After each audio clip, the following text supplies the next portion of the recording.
Good morning, everyone. Good Good morning. morning. Good morning. Good morning. Good morning. Respected Dr. D.M. Mule, Member of Human Rights Commission, former Secretary MEA, former High Commissioner of India to Maldives, former Consul General of India, New York, Sri M.C. Luther, former Protector General of Immigrants and Joint Secretary MEA, Ms. Sita Sharma from International Labour Organization, Professor Irudaya, Professor Irudaya Rajan, Chair Professor MES Research Unit on International Migration at the Center for Development Studies, Mr. K. Srinivasan, AICC Secretary, former Vice Chairman of FORAI, Mr. V.S. Abdul Karim, Chairman and Managing Director, Creative Group, Founder and Chairman, FORAI, former President, IPEPSIL. Mr. Ashok Mehra, Managing Director, Asia Power Overseas Employment Services, Mr. Shailendra Nigam, Managing Director, Singles Marketing Services Private Limited, Mr. Supreet Sandhi, Executive Director, Soundlines Group, Mr. C.V. Baby, Industry Expert, Dr. Suresh Kumar Madhusudanan, Managing Director of Seagull Group of Companies, my colleagues and all the participants in this webinar and thousands of viewers across the globe on social media. On behalf of Seagull International HR Consultants, I take this opportunity to welcome all of you to this webinar on future of Gulf recruitment in the COVID-19 context evolving scenario. We are fortunate to have such a wonderful panel of speakers from different verticals for this webinar. The pandemic is impacting the whole world in many ways, including health, economy, employment, and policies. People are locked for many weeks and working from home. Kids are at home and doing online schooling. Elderly members are unable to go out for their regular walks. Auxiliary support system at home is paralyzed. People are worried about their business, jobs, income, loans, etc. One of the most affected industry in this pandemic is our industry, overseas recruitment. The overall hiring sentiment across the globe, including India, will witness a negative impact of following the hiccups across industries and triggered by this COVID pandemic. In the last 3 months, our industry has witnessed a major downturn in the overseas recruitment business due to lockdown across the globe, especially in GCC countries. Consulates of destinations countries were closed. Operations of international flights are grounded. Deserving candidates selected for major projects couldn't join. Projects were either stalled or cancelled. Innumerable candidates have lost their job. There has been drastic decrease in their existing salary due to this crisis. And we are not sure when there will be a ray of hope. Thousands of migrants were stranded in foreign countries willing to come back.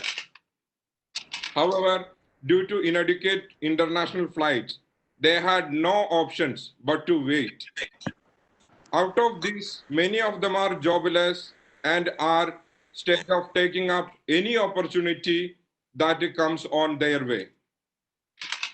On this struggling time, it is an endeavor of Seagull International HR Consultants to come forward and host a webinar on future of Gulf recruitment with our industry associates. Let us hear the suggestions and solutions from our speakers. The flow of the program can be divided into 3 sessions. Session 1 will be an introduction by Dr. Suresh Kumar, followed by inaugural speech by Dr. D.M. Mule. Each panelist will speak for 7 to 8 minutes. The second session will be panel discussion for 20 minutes. And third will be Q&A session. Participants can send your questions through the chat box mentioned on the right side of your screen. We will select a few relevant questions and ask to the panelists. But please don't forget that to mention the name to whom the question to be asked for, followed by conclusion and vote of thanks. Over to Dr. Suresh Kumar. Thank you. Thank you, Jalil. I'm audible? Yes. Yeah, okay. Respected Dr. Daneshwar Muley, former Secretary, Ministry of External Affairs and Indian High Commission to Maldives, and the present member of Human Rights Commission, Sri M.C. Luther, former Protector General of Immigrants, Mr. Sida Sharma from ILO, Professor Irudaya Rajan, immigration expert from Center for Development Studies, Mr. K. Srinivasan, AICC Secretary, Mr. V.S. Abdul Karim, CMD Creative Group, Mr. Ashok Mehta, Managing Director, Asia Power Employment Services, Mr. Shailendra Nigam, Managing Director, Singles Marketing Services Private Limited, Mr. Supreet Sandy, Executive Director, Soundline Group, Mr. C.A. Baby, my colleagues, participants, and thousands of viewers. Very good morning to all of you. We are very grateful to Dr. Muley, Mr. Luther, and all other panelists for accepting our invitation and joining us to share your valuable thoughts and contribution on this subject. With immediate pleasure, let me extend our hearty welcome once again to all of you for this webinar based on future of Gulf recruitment. This is a very critical issue of COVID on one hand, and economic recession is on the other hand. We are facing challenges arising from technology developments, challenging skill level demand, geographic shift on demand of labor, and we see new sector emerging as more popular other than declining in demand. With lockdown has started in mid of March, the industry was hoping for some business will resume in a month or two. But now the business in doldrums due to the increased number of COVID cases in India as well as in GCC countries. Many of the countries, including India, has extended the lockdown till June end. No international flights are on operation. The industry is idle for more than 3 months and no business. Owners are struggling to pay the salary, rent, and other utility bills. This webinar is aimed at helping various business owners of overseas recruitment industry, and it is associated job seekers, immigrants based in overseas countries to get an insight and understand the current situation and go ahead with different strategies as we start opening up after the lockdown. The overseas recruitment industry collectively create average 20 lakhs job opportunity every year. Additionally, the recruitment industry creates a continuous flow of foreign exchange into India through NRI remittance. The industry was struggling due to the political instability in GCC region, slump in oil price, and localization policy introduced by many government to employ locals in the country. The COVID outbreak was a double blow for the thriving industry. There was a decline in the recruitment in 2018, 2019, and the entire industry was expecting a decent business in 2020. And there were some positive results we are showing on the first quarter of the year, this year. The industry has put a lot of hope on Dubai Expo, FIFA World Cup in Qatar, various projects in Saudi Arabia, Qatar, Oman, Kuwait, Bahrain, etc. It is estimated that out of now 9 million Indians in GCC, 1.4 million Indian expats may lose their job or see drastic decrease in salary and other benefits. A report says that Saudi Arabia has cut by $13.32 billion, which is likely to have major impact on country's development activities. As many as 1.2 million foreign workers will leave Saudi Arabia labor market during this current year. If you see, the most affected industries are hospitality and tourism, aviation and airlines, oil and gas sector, real estate and construction, and automobile, and many more. This is likely to witness exit of highest percentage of foreigners are from these industries. The role of recruitment agency in the COVID scenario, digitalization is going to play a major role in the recruitment industry too. There will be a transformation in the workplace, workplace, working module, work culture, recruitment and pre-medical checkup, etc. Many foreign employers will prefer multitasking employees. Many FEs will not prefer to come to India for recruitment rather than prefer video conferencing for the interviews. Many jobs will be outsourced and work at home culture also will increase. Back-end operation of activities of many FEs will shift to various countries. We'll see increase in talent exchanges and short-term labor leasing on hiring between the companies.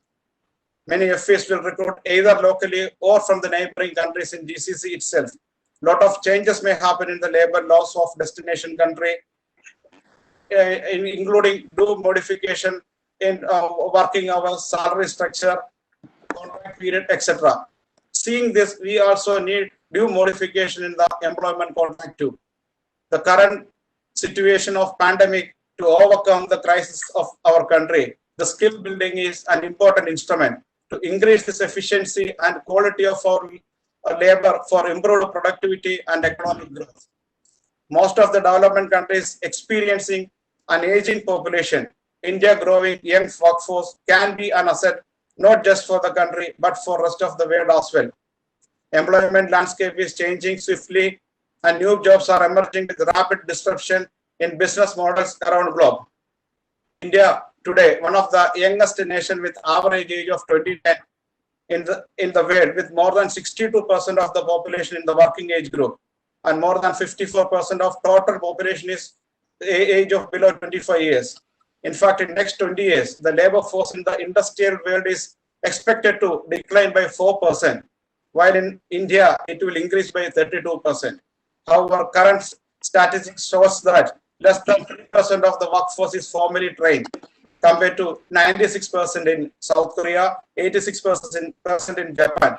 We need an ecosystem to skill and upskill these people to make India as the skilling capital of the world. The present strategy of NSDC is not giving the desired result, as all the licensed recruitment agents are doing the skilling and upskilling for the last 4 decades, and it should be given them with an affiliation from MEA. Hence, the industry can bounce back. And there are 1,500 recruitment agencies are functioning in India. Maybe 100 times more than their associates and training centers are functioning. Under this umbrella, I urge all this to start skilling, reskilling, language training for our youth.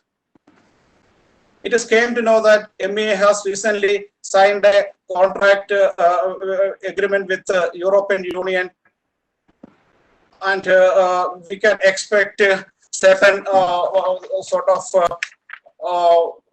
developments in the coming time. Okay, before let me conclude.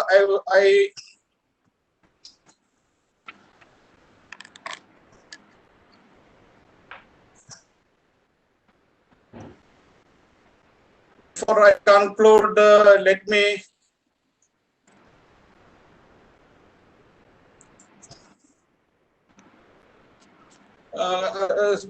thank you very much for all our panelists coming and sparing your time. And one more thing I need to tell you before that, actually, the recruitment industry has been victimized by frequent fraud and activities that has been impacted and goodwill of RS, and hope this webinar will be a beginning of a new era in the recruitment industry. With the experience and contact of Dr. Mule, Mr. Luther, along with the other panelists, we can take up this issue with the government and find a suitable revamp in the recruitment process.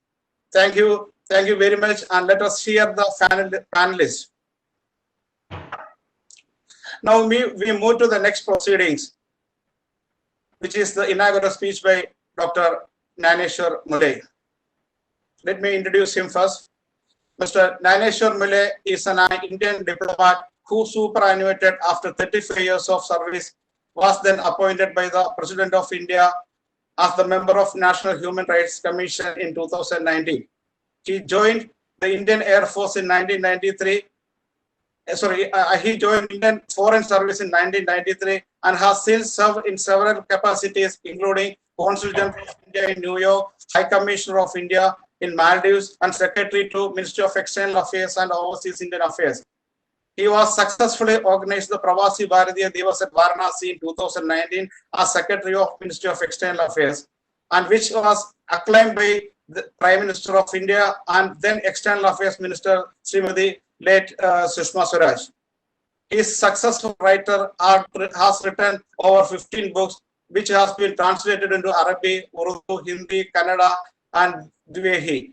His magnum opus, Mati, Tang, and Agash, written in Marathi, has received immense popularity and also been prescribed in the arts curriculum in the North Maharashtra University, Jalgaon, Maharashtra. He has inspired a number of social educational projects, including Balodhayan, an orphanage in his native village of Kolhapur, and to Dr. Naneshwar Mule Education Society in Pune, which seeks to introduce innovative concepts like global education. Let us welcome Dr. Mule to inaugurate this webinar. Yeah. Okay. Good morning, everybody. I hope all of you are in good spirits despite the COVID pandemic and the difficult times. So Dr. Suresh Kumar, MD of Seagull, Mr. Abdul Jalil, Global CEO of Seagull, other expert panels from various sectors, experts from ILO and other international national organizations, and dear friends. Well, today, I think in the history of our modern world, there was never a period that was so strange, so unpredictable, and perhaps so devastating. At least you are in my generation has not seen this kind of a disturbance in our own lifetime. What is more interesting and important and disturbing also at the same time, as even today, we know where the world is heading and where it's going to really end. And that is really a situation of immense challenge for all of us. As you rightly say in your paper, unexpected and unprecedented forced hibernation. That's the right word. But at the same time, hibernation is not so disturbing. This is a very, very disturbing hibernation. The trends that you see throughout the world today are, economically speaking, extremely disturbing. So much so that it is said that this period will be defined differently from now on. It will be called TBC, will be before Corona and after Corona. Those will be the new terms that the world might see from now on. You might see a contraction of economy by almost 3% globally. It is going to have tremendous impact on every sector, whether it is education, health. The world GDP is going as per the IMF predictions, at least 2.5% to 3%. Whether it is India or China, Germany or France, all the major economies of the world are going to have a major setback. So far as the jobs are concerned, it is said that the 65% of the jobs that are available today will not be available tomorrow.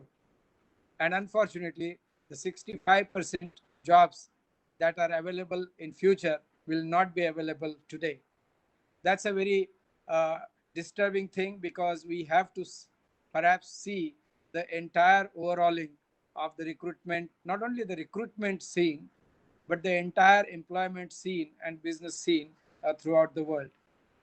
Not even in 1929 Great Depression or 2008, 2009, the modern kind of a slowdown that we saw, the impact was so severe and so widespread and so touching every aspect of life.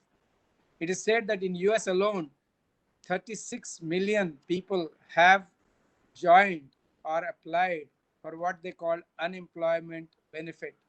This is since the beginning of the COVID.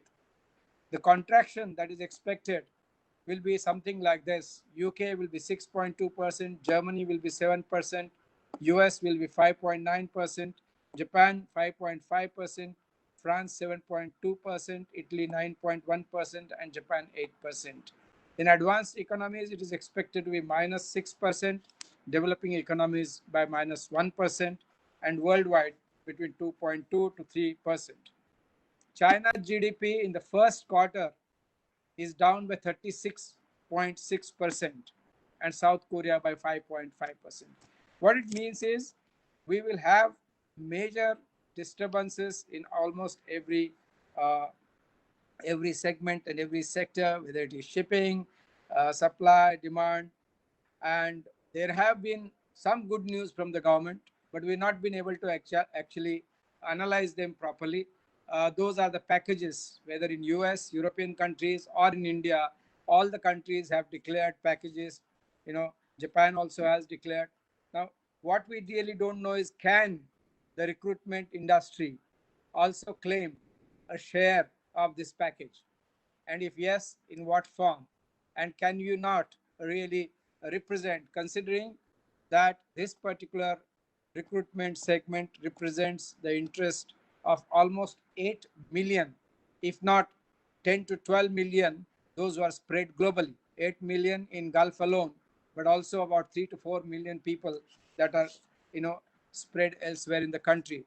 So can this dialogue, to me, is of utter importance. And here the Recruitment Agents Association, MEA, and in terms of data, the international organizations can come in picture and help, because we have certain challenges staring into our eyes right now.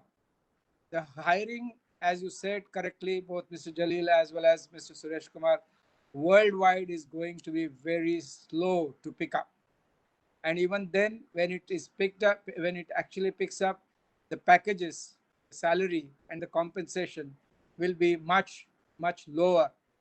Expect huge cut of jobs. Already there has been tremendous cut in jobs all over the world, but this trend might continue for a while.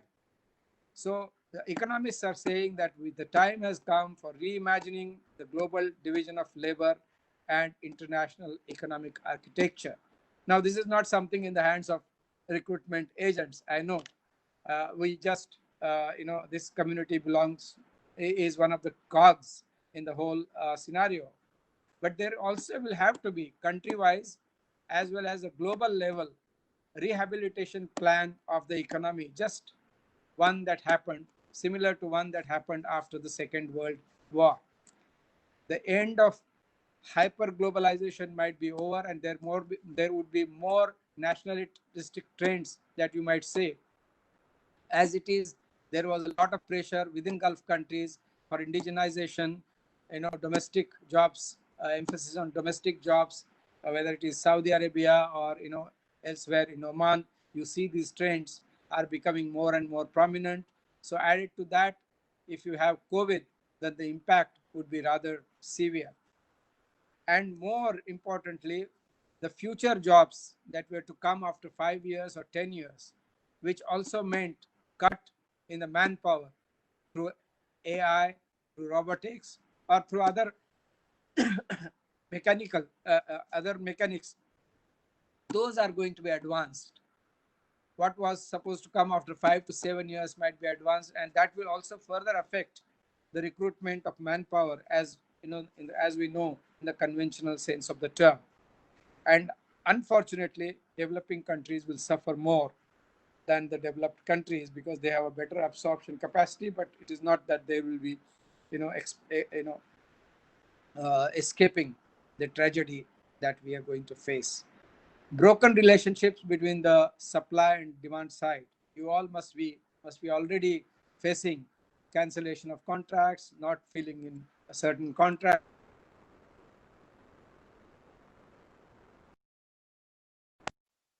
Understand the future trends, where the jobs are coming, what is happening to the incomplete projects, construction sites. So these are all, I call them broken relationships, and the time they are going to take to heal or to recover is also an important factor. Now, what do we do? I think the first and foremost job for all of us is to collect data of the losses, in every which manner. How much jobs we have lost, how much in terms of India has lost in terms of remittances, how much disruption, psychological cost and trauma that people are facing, the cost to the economy when these people are not recruited and they don't go abroad. See, if we are averaging about 3 to 5 lakhs, what is the cost to the Indian economy in terms of having them here? This also needs to be accounted for. So you will have to work out a little more on the data side because we are poor in data. There will have to be more consultation between MEA, the recruitment agents, and other stakeholders, including Department Ministry of Labor, as well as the international organizations. I would also suggest that there has to be a strengthening of both Doha process as well as Colombo process, because unless in my own understanding, there will be more regulations that are likely to come. There will be more regulation, there will be more protocols, whether it is for the health side, whether it is for the skill side, whether it is in terms of minimum wages. There are likely to be more regulations that will be chipped in. Just as in after 9/11, the security protocol throughout the world was changed. We should also hope similarly for a different protocol altogether after the COVID crisis is over. As I said, Colombo process and Doha process strengthening will be very, very important. We'll have to see what do we do about the minimum wages prescribed by, OIA, or Government of India. How does the e-migrate become a helpful tool in this crisis to aid, to sort of ameliorate the situation, bring better understanding, and build better dialogue. And lastly, I would say we'll have to work closely with the local governments and the state governments apart from the central government.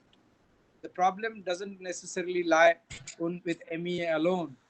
The problems lie in all these original places where the labor is originated. So those states, those local places are equally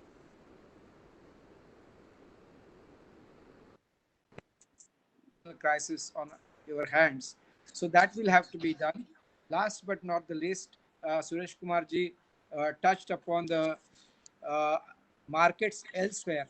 I think that is one area which can be really reinvigorated, because I don't think we have looked at this segment in a systematic manner and in a manner which facilitates and does extra regulation or over regulation, so that people can go more easily, not only the skilled ones but semi-skilled, unskilled, etc., etc., etc. Some headway has been made, but no effective lead has been taken by either the government or the recruitment agency organizations. They have not prepared a strategy document as to how this can be taken forward. Japan alone needs 500,000 people in the next 10 years.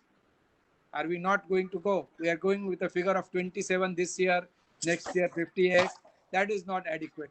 What I think is revamping of our own approaches to the global recruitment process would be an inevitable outcome of this entire process. So with these words, I wish this particular conference a wonderful outcome. And I also hope that this current crisis that we are facing, is over as soon as possible, and we actually see the dawn of a new and positive and optimistic and bright era. Thank you so very much, particularly Dr. Suresh Kumar and Mr. Jalil, for your inviting me to this particular webinar. Thank you so much. And since I have another webinar lined up, I would request you to excuse me after a few minutes of this presentation. Thank you and best of luck. Namaskar. Thank you very much, sir, for your in-depth and insightful speech. As you well said, that actually we need to see the new horizons. And many new countries are coming up with, like Romania, Poland, Japan, Kazakhstan, Russia, and African countries. As I said, that actually MEA has signed a bilateral agreement with certain European countries. And we should focus on that. Once again, thank you for sparing your valuable time and giving a insightful speech to the fraternity. Thank you so much. Yes. Our next speaker is Mr. MC Luther. Mr. MC Luther he has passed MSc Fisheries from University of Delhi and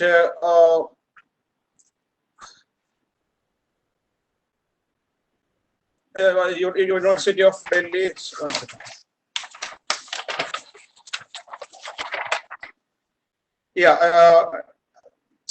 Mr. Luther has passed MSc Fisheries from University of Delhi and passed Indian Forest Service examination conducted by UPSC in 1982.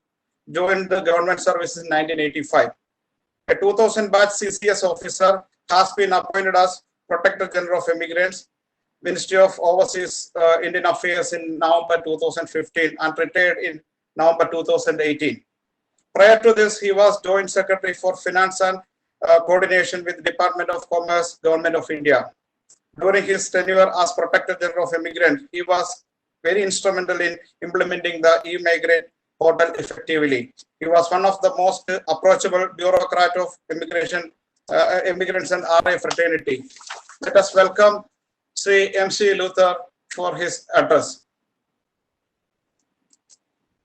Thank you very much, Dr. Suresh Kumar, and good morning to Dr. Mule and all colleagues and co-panelists on this webinar. First of all, congratulations to Seagull for organizing this very timely webinar. And I would request now, without waste of time, because you have given me only 7 or 8 minutes, so I would like to finish on time. Therefore, if the PPT can be uploaded, I will be okay. If you have not been able to do, then okay, fine. I see it. I see that it has been uploaded, and I will be in a position to share some of the slides. There are not many slides, there are just 9 or 10 slides. And are the panelists able to see the slides? Yes, sir. Yes, yes. Okay, thank you very much for this. And so, first few slides are only data. Most of it you would all know. So I will simply run through the data. As you can see, from 2016 onwards, the number of immigration clearance, I have only taken the data from POE Mumbai, but overall position also you are well aware. But Mumbai does 60% of the clearances, which is also reflective of the national averages. So 2016 onward, we will see that the number of clearances has gradually come down, and in 2019, I have a doubt about this figure, whether it is actually 3,67,860 for Mumbai alone, but it could be true as well. And in 2020, after the lockdowns, not many people have traveled. So in the first 2 months, only about 47,817 traveled. Next slide, please.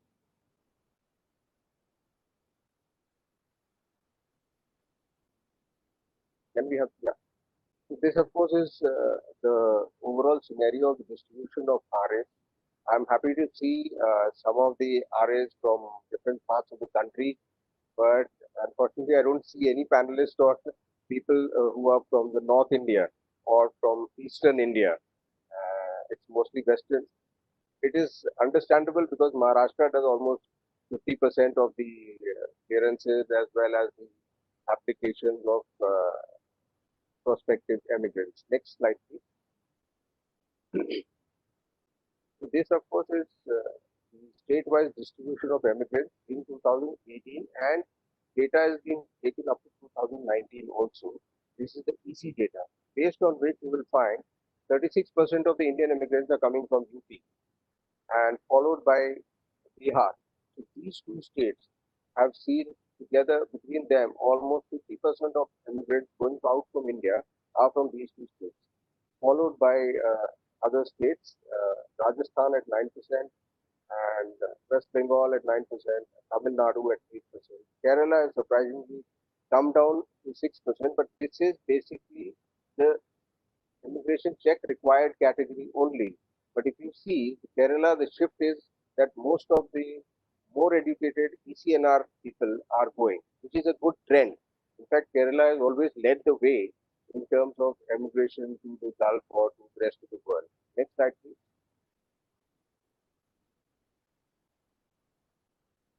So what are the destinations where our Indians are going? 36% is Saudi Arabia and 36% is UAE. This is data on 2019 basis. Kuwait is close at 10%, followed by Qatar at 7%, and the rest are smaller percentages. Next slide, please.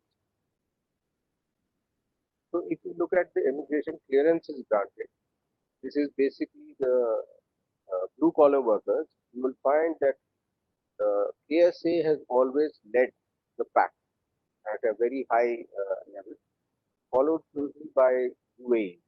The rest are all put together would do the rest. Next slide, please.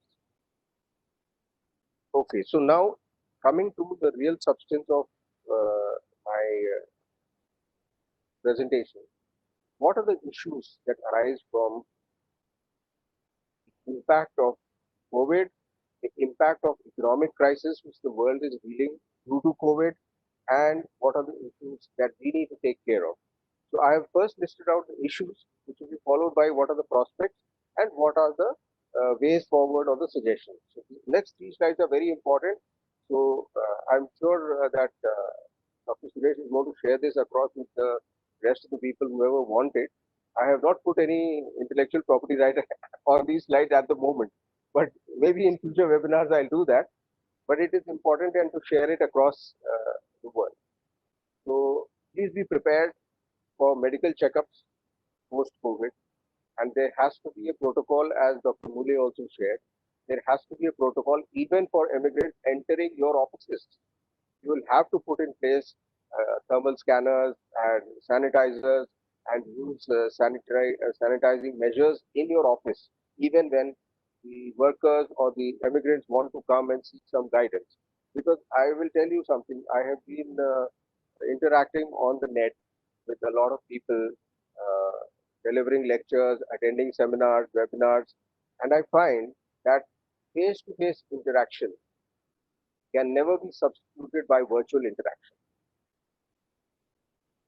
And therefore, it is important that you be prepared maybe in the next couple of months, whenever it opens up, the lockdown, and people walk into your office, that you are able to, first of all, tell them that you mean business by having all these steps in place. You have the sanitizers, you have the scanners, you have. Then please realize that your own recruitment cycle will become longer, because nobody will want to come to India to do their interviews or attend the skill training centers to select the candidates. It will have to be done locally and certified also locally, so that the employers are satisfied that you are not only training them well and skilling them, and also sending people who are free from any illness. So the point I'm trying to make is medical is a prerequisite even now, but there are many gaps in the medical processing, whether it is GAMCA or any other system. We will have to really do a double check on the medical issues and give that certificate of approval that the candidate is free from any kind of ailment. You would see that Western economies, West Asian economies have taken a very big hit in terms of the crash in oil prices. I don't see any recovery, at least in the next 1 or 2 years. And therefore, wages are going to come down. They are going to become a challenge. And I would say that it is high time that the MEA is persuaded, an exercise which I had started in my duration tenure of having, the wages, the minimum referral wages to be revised. But let me share with you something very interesting. Just 2 days back, the Minister of State, Mr. Muralidharan, he was addressing the POE conference along with Dr. Jaishankar.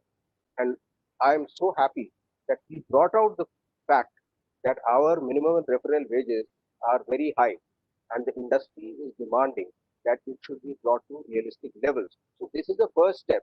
And I feel that all the RAs and the associations and federation must come together on just this 1 or 2 or 3 points, which are actually making the recruitment process very, very difficult. So this has to come. Second thing is, most of the Gulf countries have taken a strong hit, whether it is in tourism, hospitality, airlines, as well as construction sector, and all the mega projects or infrastructure projects. So I feel that there is a big opportunity out there. Everything that has come to a standstill is going to open up, let us say, after 6 months. As they say, inshallah, after 6 months, it is all going to open up. But I want to ask you one question. Are you ready? Are you ready with all the processes, with all the data about your people? So please think over it. Then training, skill testing will become more rigorous. I've already talked about it. And what are the new COVID protocols? Please understand there are different COVID protocols in every state of India. Similarly, there are different COVID protocols in every country across the world. Some people are allowing, some are not allowing. Some say 5-day quarantine, some say 7-day quarantine. So you must have it at your fingertips. What is the COVID protocol in UAE? Or what is the COVID protocol in Saudi Arabia? And accordingly, you have to dovetail your pre-departure orientation training, because your pre-departure orientation training was designed and devised by MEA at a time when there was no COVID. Your skill development programs were designed when there was no COVID. Now, in the new normal, we have to build in specially booklets on COVID, do's and don'ts, washing hands, personal hygiene, all these things. You have to have a module in the PDO. Then I would again and again say this, and I said this even when I was leaving the government, that we must move away from exporting cheap laborers. India is to move on now. We are 70 years after independence, and we are still seen as the supplier of cheap labor, cheap cleaners, cheap, low paid workers. We have to concentrate on highly skilled workers and send those kind of workers and not. And I will say, look at a small example of a small country like Philippines, where they are sending only value-added people. They are not sending laborers. So if they can do it, and that too much more than India, why can't we do it? So the other one is there will be a rush of demand when the lockdown opens. Please be aware which country is going to open up in which month. You will see that COVID impact is different on different countries. So please be aware of that. Assess the demand country-wise, and after you have done that, you also say, I would say, as Dr. Mule had said just now, you have to search for new markets. You cannot rest on your own laurels of being able to say, "Acha, pehle humne itna kar liya tha. Now we will manage somehow or another." No, it's a challenge facing us. So are we prepared for that challenge? Are we looking for different markets? I have interacted with, even after retirement, I've been interacting with a lot of RAs, and they say that government is not pushing or taking any initiative to open new markets. I say don't look at government all the time, because government has its own inertia, has its own policy and diplomatic hassles before it can open up any market. But there is no hindrance towards the RAs if they want to open up a market in Korea or Taiwan or Japan. I mean, Dr. Mule, you just heard him. How many jobs are there in Japan? Similarly, there are many jobs in EU. I was in St. Petersburg just last year when Mr. Swaraj had sent me to address a labor summit. And after the summit, I tell you, many people approach me, sir, where can we find these well-disciplined, well-skilled Indian workers? How can we go about it? I shared all the e-migrate data with them. So it's not as if there is no market. There is a market, but we have got a mindset about Gulf, Gulf and Gulf. But Gulf is actually sinking with nobody buying the oil, and every country's tanks are full. So please believe me, look at other markets and contain the costs also, because cost of recruitment will also go up. Can I have the next slide, please? I do beg your indulgence for a few more minutes, because there are 2-3 important slides which I want to share with you. So, Dr. Suresh, I hope you will give me 2-3 more extra minutes. Yes, sir. Okay. So No now, problem. You can take your own time. No issue at all. Let us look at the prospects. What are the prospects? In this Vande Bharat mission that has happened, even today, there are many flights coming back from all the different countries. at the instance of MEA and the instance of the pressure that are immigrants abroad, whether they are stuck up or they actually want to come home to see their parents or whatever it is, their people are coming in a reverse direction. So this I call as reverse migration or reverse immigrants. And you have a gold mine there. You have a gold mine there. Please tap those resources. You know how many of your own immigrants are coming back. You already have their data, their passport number, their medical record, everything. So if they are already registering on the government website called Swadesh, which I'm talking about in the last bullet of this slide and in the next one, get them to register there because they are a gold mine. You know them, you know their behavior, you know their skills, and you know their experience. So they are the ones who you should first be recruiting and sending back if they want to are interested in going back. They also have valid licenses and experience and skills. Secondly, your own database must be in order. I did happen to visit a few RA offices during my tenure, and I see that many of you are maintaining excellent databases. You maintain it in whatever Excel sheet form or whatever easy retrievable form, but have it on your fingertips. Revise it, update it. Don't leave it to your manager for God's sake, because you must be, as the leader or the CEO of the industry, you must see that your data is secure because information is power. If you don't have the information, your manager will have you, around his fingers and you don't know what is happening. Prepare your skills, uh, skill mapping of your own people who have come back. Avoid problematic candidates. Now, I'm telling you this because when I used to hold those inquiries or hold the hearings, personal hearings from the immigrants and the RAs, I tell you, most of the immigrants, returning immigrants, were those who were less educated because they did not understand what the RA is instructing them and putting the RA in trouble and creating all kinds of problems for the RA. So for God's sake, let us not send these less educated people. Let us send only those, and this I'm saying in particular reference to Saudi Arabia, and particularly there is, I'm sure there are some ITFC members.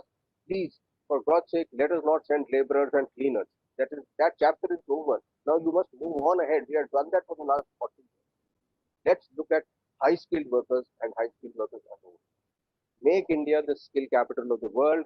This is a concept brought in by Modi ji, and I am very happy for it because we all have to make it happen. It will not happen on its own. And I would share my disappointment on the fact that the synergy between MEA, the recruiting fraternity, and the skill development ministry has not come about, even though Mrs. Sushma Swaraj tried her very best to bring that synergy, but there were gaps. Despite the top level hierarchy, the ministers on both sides wanted to make it happen. Till date, the reactions I'm getting from the ground level is there is no synergy. They have a different track and they are on a different track. Perhaps their focus is more on domestic work or domestic skills and providing skills for the domestic industry. Whereas for them, it is not a priority for overseas recruitment. Then one more thing is there is a huge opportunity out there across the world, especially post-COVID, to send nurses and caregivers. And I come to the question of women workers. We have to be very, very careful about women workers because you know the kind of problems we had in the past, and we have made it all mandatory only through government RAs. But it is time that there are a lot of ethical RAs who have been doing wonderful work. They should also get a chance to recruit women workers across the whole world, send them and give them that opportunity because providing a job for one woman is providing sustenance for the whole family. Many times it does not work that way in the case of men, but in the case of women, it is family first. So please look at this very closely. There are, I know RAs who are sending nurses to Ireland or to EU. Why not? And why not? Government has given you a license for recruiting for any country. They have not said only for these countries. Only for these countries, there is a reason why the PC clearance is required. But if you want to send nurses to Ireland or England, NHS, the UK health service, it is at least 70 to 80% manned by Indian workers, Indian doctors, Indian nurses. So why can't we send? Please send them to good countries where their wages are very high, your remittances will go up. And then finally tap into this Swadesh. This is a new scheme launched by the Modi government. It is a tripartite scheme that has been started between MEA and Ministry of Civil Aviation and Ministry of Skill Development and Entrepreneurship. What is that? Swadesh stands for Skilled Workers Arrival Database for employment support. And the beneficiaries of Swadesh will be given the skill cards. Can I have the next slide, please? So, what is this Swadesh? It is self-explanatory. You know, when this Swadesh scheme was launched just last month, end of last month, 30th of June, 30th of May, till 2nd June, in 4 days, 7,000 returnees registered. I'm sure many of you in your database are aware how many of your immigrants have come back or are in the pipeline for coming back or are under quarantine. The moment they contact you, please tell them to register on Swadesh and get a Swadesh card, skill card made, so that they are in the government database. And I will tell you, an analysis of the Vande Bharat flights from across the world which have come in so far, 30 to 34% of the returnees of the Vande Bharat mission flight are all skilled workers and professionals coming from across the world. So these people are coming back. But I presume and assume and I hope and pray that they are only coming back temporarily because of the difficult times that they are facing and they want to touch base with their family or whatever. So this online skill card registration is already available and the website I have given there, www.nsgc.org/Swadesh. So ask them to register. It only asks a little bit information. At this, I also want to take you back to one of the initiatives that we started during Mrs. Sushma Swaraj's time, and that was ECNR registration. We made it compulsory, then there was a big hue and cry because of some communication gap, and I had to, one of the last orders I signed with a heavy heart was, we rescinded that and kept that order in abeyance. But ECNR registration will tell you where are the professionals going. And I will share with you at the end of this session or maybe when we are discussing what are those categories where people are going from India and which are those new countries which we never even heard of. You know, Indians are going to Latvia, Indians are going to Poland, and all high-skilled workers. Indians are going to EU countries, Scandinavian countries as welders, and fantastic people. I mean, I don't know, some of the Delhi RAs would know where they are sending them because these guys have the skill. Be in touch with your returnee immigrants, help them to register on Swadesh, and most of the workers are returning from the KSA, UAE, Oman, and Kuwait. Next slide, please.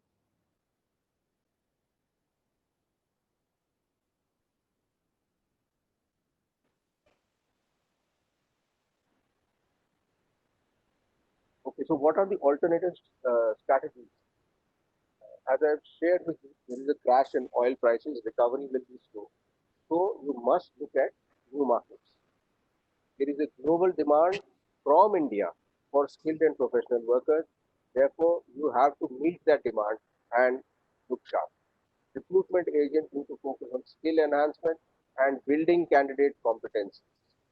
Increase focus on compliance with global standards and protocols, especially COVID-related, health-related protocols, and recruitment and placement to be aligned along with ILO resolutions. We can no longer keep ourselves aloof and say whatever ILO standards are there, we will have a lukewarm attitude towards it. No, we are going to go global, particularly because every other country is closing its door. They want to become self-reliant, but in these self-reliant places, they will still need workers, skilled workers from India for a variety of jobs.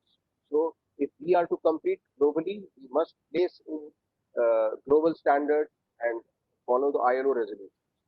Worker-friendly recruitment practices, which I need not emphasize, and need to analyze the scope of EU and other markets to build core competencies. In fact, I feel that the FORI or any of the federations, you must do a market survey or lead a delegation sometime maybe after 5-6 months. examine, explore what are these new markets, have a dialogue with those governments, with their ambassadors, and see how you can send them to non-ECR countries. Please. Upgrading existing systems, because yesterday I was in a webinar organized by the Ministry of Electronics and Technology. And you know, the Secretary Electronics, who happens to be my colleague in DOPT, was mentioning that now India's digital age has arrived. So many platforms are there, and they are. So next age is the digital age. Are you prepared for it? Are you digital? Are you interviewing your candidates on video? Are they examining their skills on video? This is the next thing, and you have to match the demand and supply. And then reorientation of PDOT, as I said, to include COVID protocols before deployment of workers. Next slide, please. So that's it. From me, I'm sure I have raised a lot of questions you may have. So I would like to listen to the other panelists also, because then only we can have an overview of what is happening. Thank you for your time, and apologies again for taking more time than was allotted to me. Thank you. No, sir, no need to say apology. Thank you very much for your wonderful presentation and articulation of the fact, figures, and in detail, and absolutely it was exemplary. Since you have served as a Protector General of Immigrant for 3 years and studied all the pros and cons of the industry, what you said rightly, that actually the synergy between the ministry, recruitment agents, and the NSD is lacking. And hope that actually in the current scenario, maybe the ministry may take some sort of a step where the RIs can be get their appreciation or recognition. Thank you. Our next speaker is Ms. Sida Sharma from International Labour Organization. Sida Sharma is a technical officer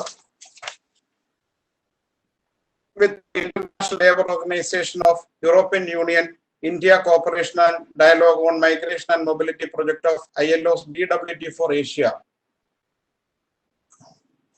She is the experienced migration specialist with a demonstrated history of working in the UN and NGO sector. Skilled in policy and research, stakeholder relationship management, fundraising, and project management are the core areas she handles. She holds master's degree in geography from University of Wollongong in Australia. Let us welcome Ms. Sida Sharma. Thank you. Am I audible? Yeah, audible. Yeah, okay, great. So thank you so much, Mr. Suresh, and of course, Seagull and Mr. Abdul Jalil for having me here. It is my pleasure to be in conversation with the recruiters, as I've always upheld that you guys are the backbone of the millions who move out of this country and the remittances that come back. So I'm very pleased to be here, and I'm also very pleased that I have been asked to speak about the rights of migrants, because I think this is a very good time to start thinking about some of these issues.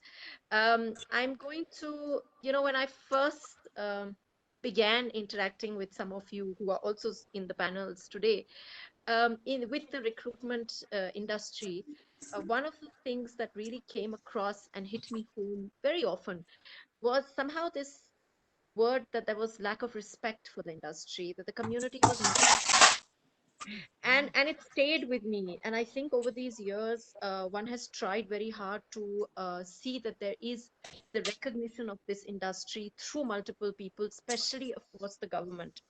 But I think now we need to move a step forward, and this is why this conversation where we look at COVID, which Dr. Mule and Mr. Luther have also mentioned, but also look at how do we go forward from here.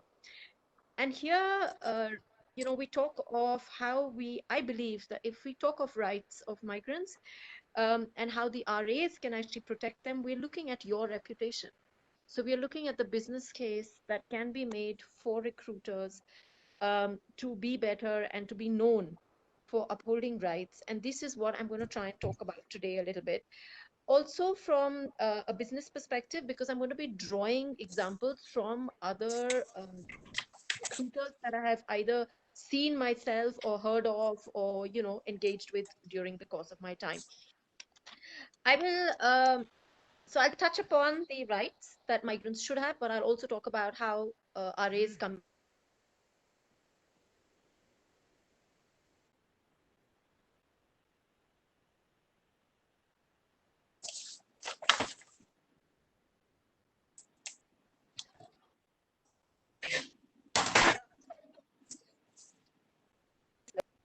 Did I lose you for a minute?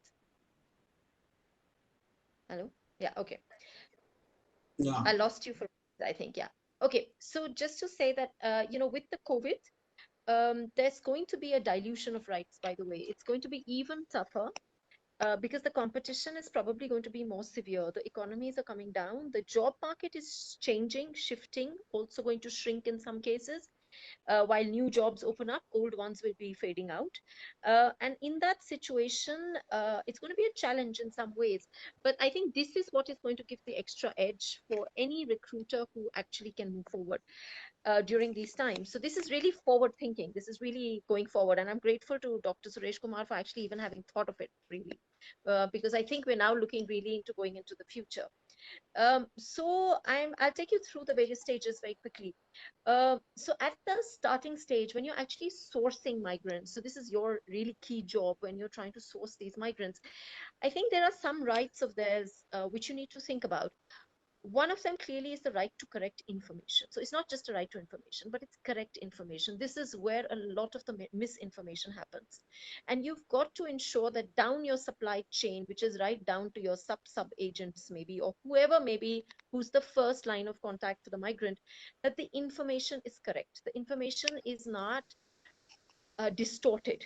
They're not promising them the world, they're not telling them what is untrue. You've got to make sure that somehow correct information is going through.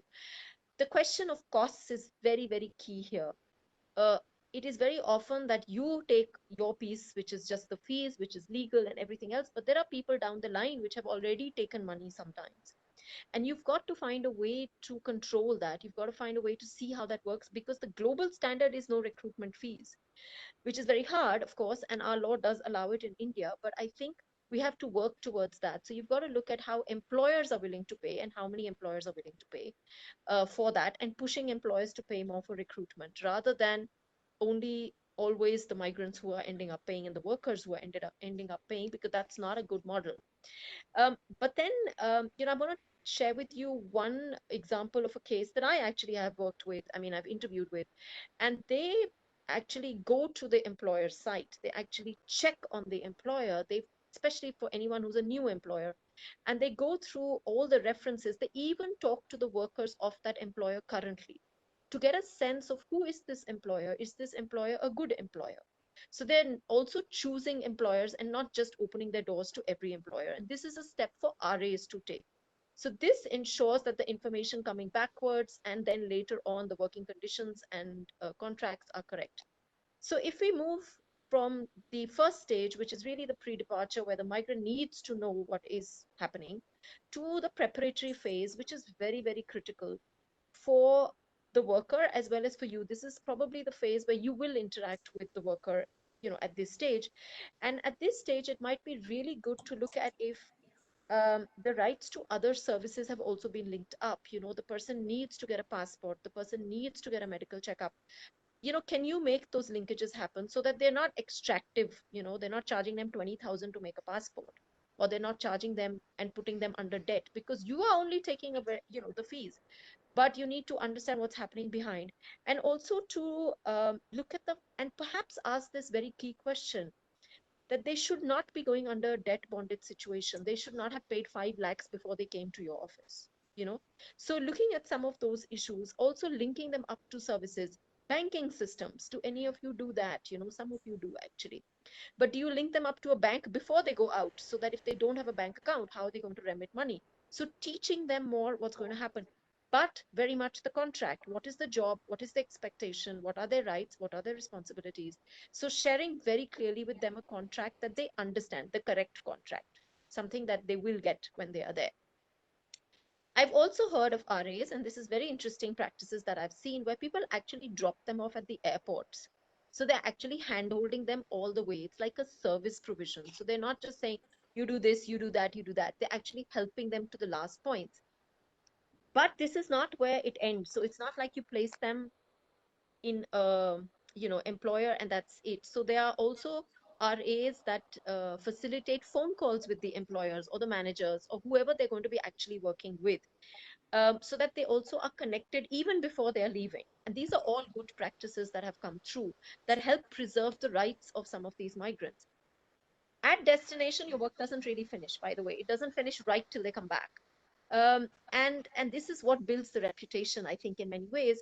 So once they're at destination, the right to work and the working conditions, these are absolutely critical. I shouldn't say I don't, I do know that there are many of the recruiters who are actually understanding and going and seeing the working conditions there. So where they live, how they will be transported, everything. But for you to negotiate with employers that there should be a post-arrival orientation. I have a very good example from one of the recruiters from India, actually, who is sending with a group of about 20 or 30 one leader who they actually train, who is actually responsible for checking in on all the 20 people and getting a sense of, are they okay, is there something they need, is something going wrong, and therefore being like a person who informs the RA backwards as to what is happening. So if they're facing a problem, if they're facing a difficulty, if they need a renewal of passport, anything that's not okay, the person who's there with the group leader, so called, it's a really good interesting practice to have, and that's a right of association somehow. So linking them up to diaspora groups, I think we miss out on doing some of this as recruiters. We don't actually help them to settle in those countries, and some of that work would really come backwards to you as good reputations. And I've also just also looking at when they are there, and um, when looking at also things like, are they covered under insurances, connections with the like a group of informal doctors maybe over there, sharing those addresses with them, sharing that information with the migrants, so that they don't feel that there's nobody behind them who cares, not that somebody gave them this means to go and their job finished. And I have also watched and observed the role of information technology in this. So there are workers who send back pictures, who remain connected on social media to RAs, who share what's going on in terms of work conditions, who share the good and the bad, by the way, in open platforms, which are like Facebook and things like that, which really help to keep the connections.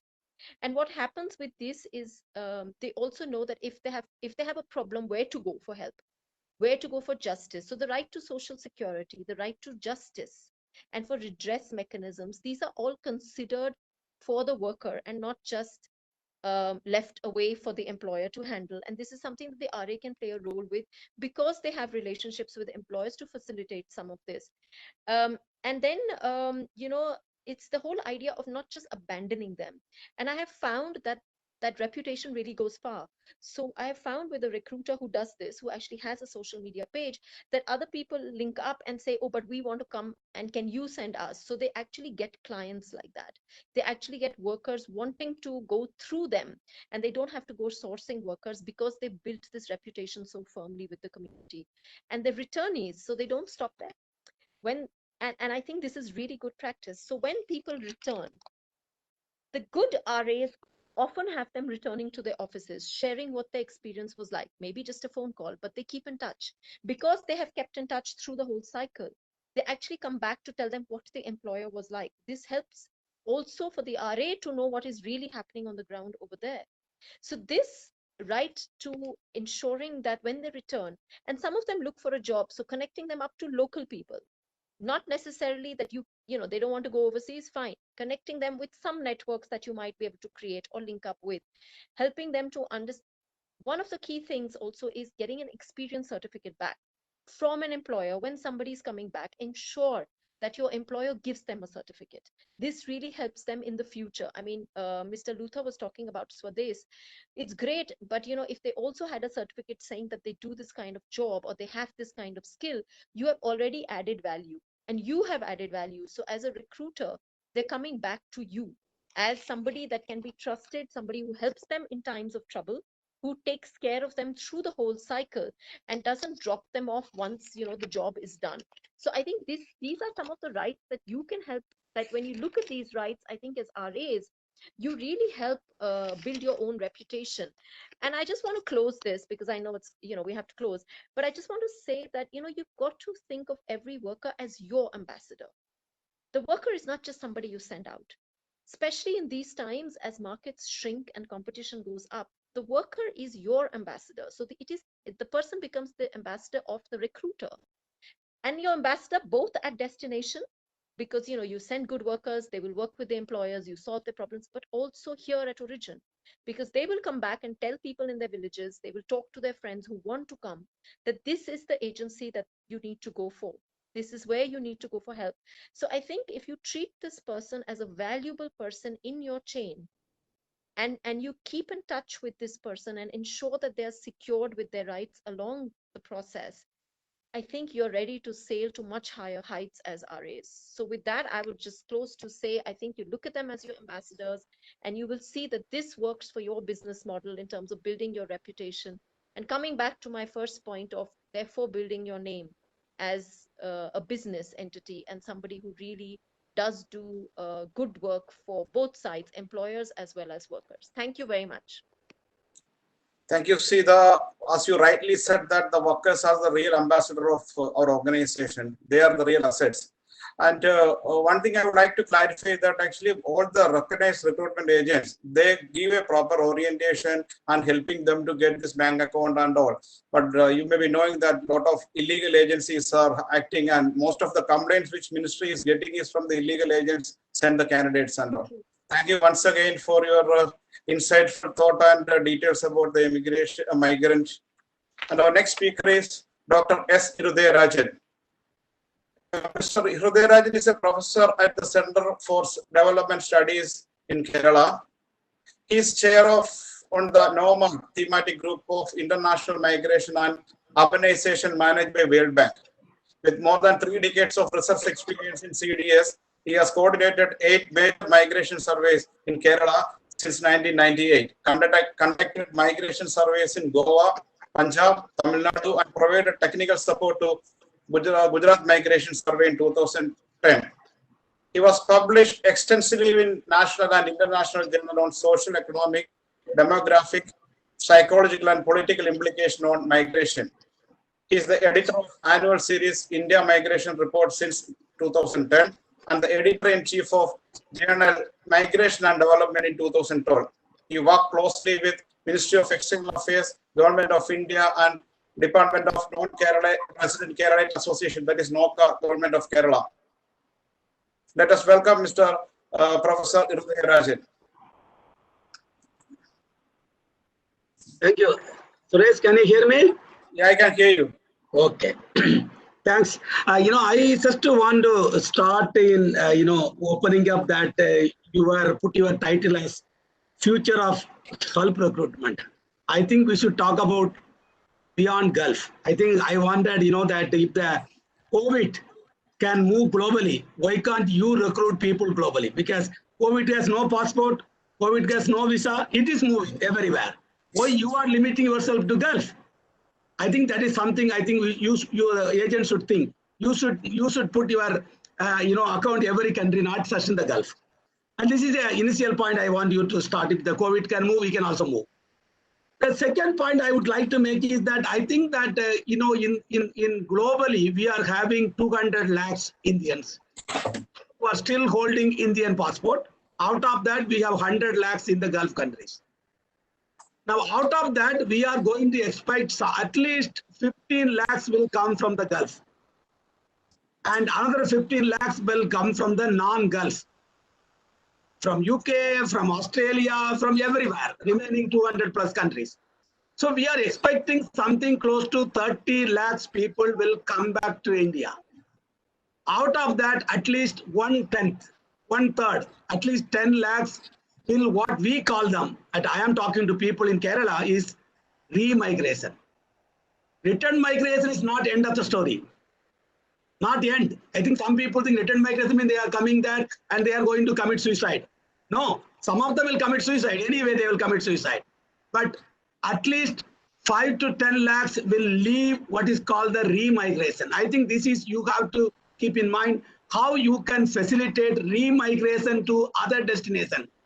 And then you have to play with the new migrants. So you have to, post-COVID, you should talk about re-migration and then what we call them new migrants. Now, re-migrants, I think you have to play a major role because India is talking too much about Skill India. I know Skill India is not very great successful. We know that. I think you people should work with the Skill India. I think the government should open up. You should work with Skill India because many of them, when they are coming back, they need new skills. They have to upgrade their skills, like economy to executive class in the plane. You want to move from economy to executive, you have to pay extra money. What you get a large extra leg space. You get so many things extra. For that, you have to pay. And similarly, you have to work closely with Skill India and then what is called reskilling and then re-migrate them. And then another point I want to make is that we should also do some studies. I think something which is missing, because when I did a study on recruitment agents for the ILO and the Government of India, MOA, 10 years back, I visited all the POA offices. I visited many agents. Please remember, there are some bad agents in the country. So everybody talks about bad agents. They are not talking about agents, good agents. There are good agents. I know there are. I think this is something to be separated out. As you rightly said, whenever you open a newspaper, they will say, oh, some agents have cheated them. Some agent made money. I think we have to, create a new atmosphere. Recruitment migrants are good ones. That means the unrestricted agents, I think it is somehow we have to work on that to see that they are eradicated from the scene. Otherwise, you are going to get bad name. I think this has to be worked out by the registered recruitment agents. You have to work on that. Otherwise, what happens? You are going to get a bad name because of some bad enemies there. Like, one disabled was, petrolated visas. One disabled, not the 12 disabled. So that one disabled has to be identified so that 11 disabled are in the safe condition. This is something very important. And we should also look at it, how much the recruitment industry is contributing for the income for the migrants. Because one migrants are supporting 4 people back at home. If you are sending migrant, that means even you are contributing for the sustainable development goals. So you have to be, we have to look at it. What is the real contribution for your industry on the national income, on remittances, on the migrant income, NRA deposit? We should put some facts to your work.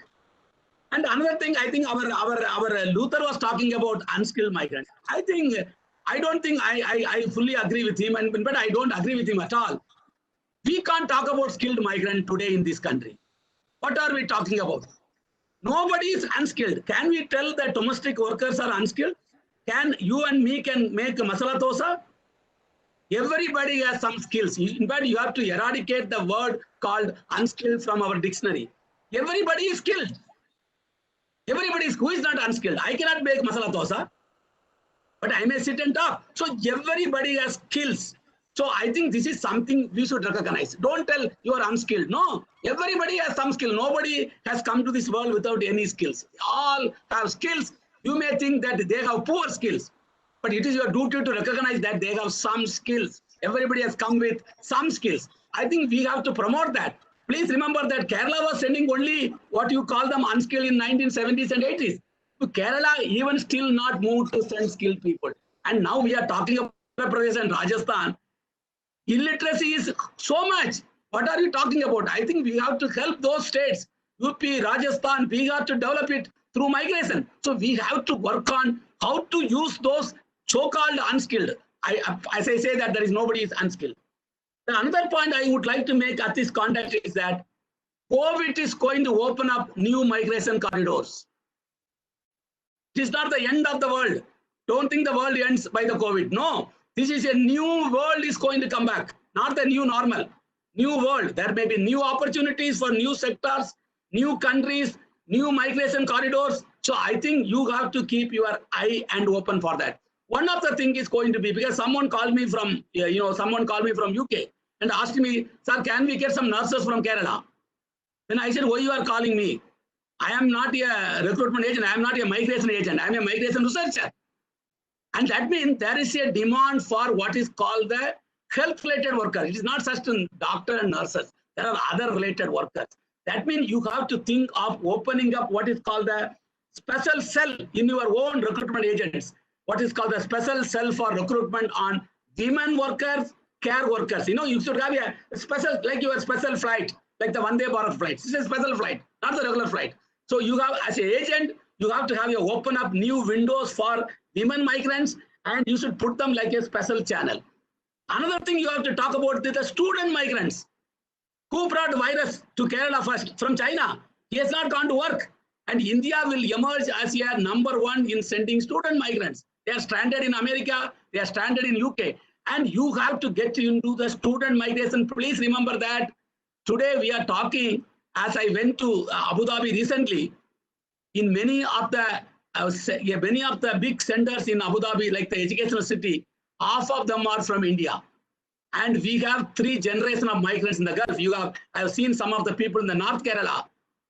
Grandfather was in the Gulf. Father was in the Gulf. Now son is in the Gulf. There are 3 generations. Second generation Indians are so much in the Gulf. So I think you have to, rethink of how to promote, the recruitment through the second generation, the people. I think this is something you should look at it. And then one more thing I also want to talk about, the barriers to migration. I think Indian government should scrap it. I told even the other meeting where Dr. Suresh was with us, with the government of India. What is the barrier? Where is your the magic age of 30 for women migrants? It has to be scrapped.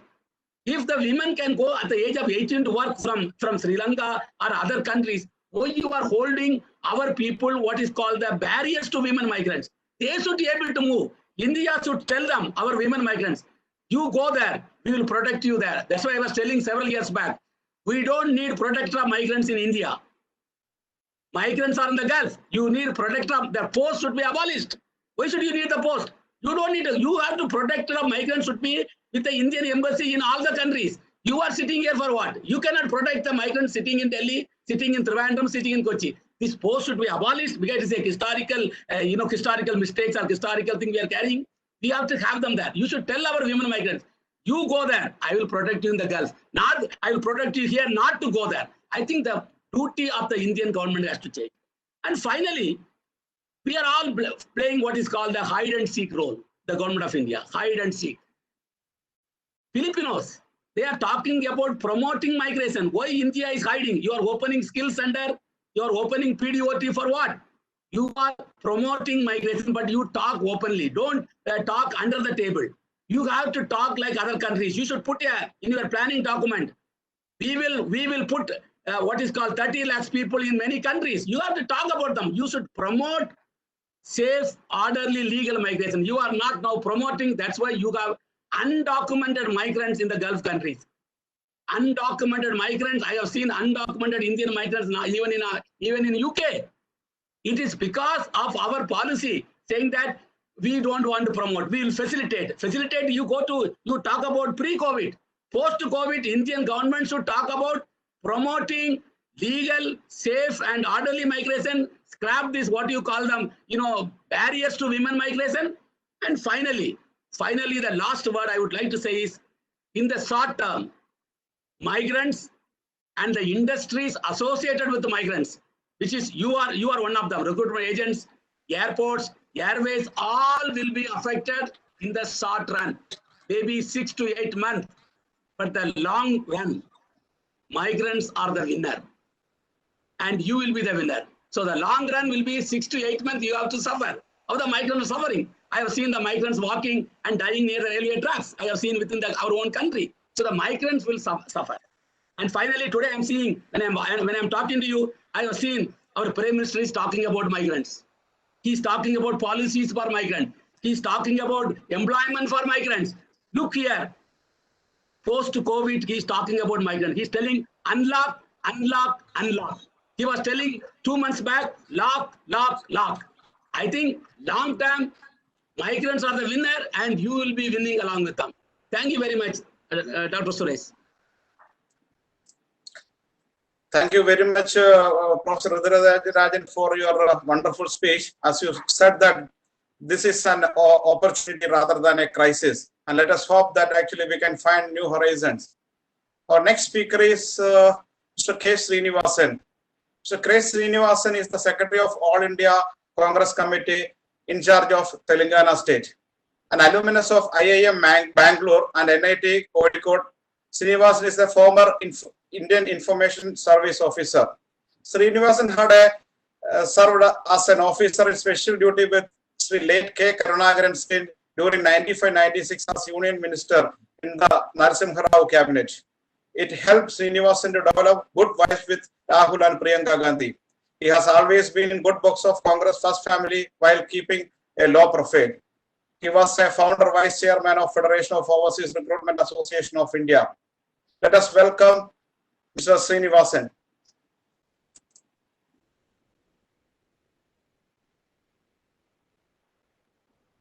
Hear me? Yeah, we can hear you. But your Mr. Suresh Madhusudanan. Your video is yeah, it's okay. No, it's okay. Yeah. Mr. Suresh Madhusudanan, who is hosting this program.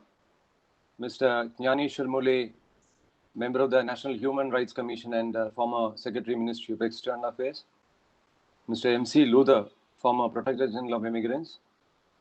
Mrs. Sita Sharma from ILO, Professor Irudai Rajan, and my colleagues from the industry. I'm talking here strictly as a representative of the industry. So some of the points which I might raise here might appear to be one-sided, because now coming to the first point, which the industry is looking for from the government, and which you have been raising for the last several years, this MRW, minimum referral wages. This minimum referral wages has been brought in by the government without any proper study, which the government itself has admitted in several of the meetings which we have held with the ministry during the last 4 or 5 years. They have been telling that we will be removing it at the earliest. We are trying to implement a law which we do not implement in our own country. Totally unrealistic salary figures are fixed for different categories. How do you expect the foreign governments to implement all those things? For the last several years, as Protector General of Immigrants, Mr. Luther himself is aware that there are 2 salary agreements. One for the e-migrate system, one which is actually taking place. In certain cases, both are uploaded. Isn't 5 years not enough for the government of India to take a decision on this? You say quick decision, working government, functioning government. What is happening is in large companies which give decent salaries, because of this MRW, which unrealistic MRWs which have been fixed by the government, Indians are losing out. I don't know when they are going to take a decision on that. 5 years we have requested, and Mr. Luther, for the 3 years when he has been there, he has been telling that, yes, several times he personally also, I can tell, he has agreed with us and he has said at the earliest this will be removed. Even to date is there. All ministers will say this is not realistic, but no decisions are taken. My father used to be a chairman of several banks. He used to say when some issues are there, the people used to go and meet the directors. All directors agree.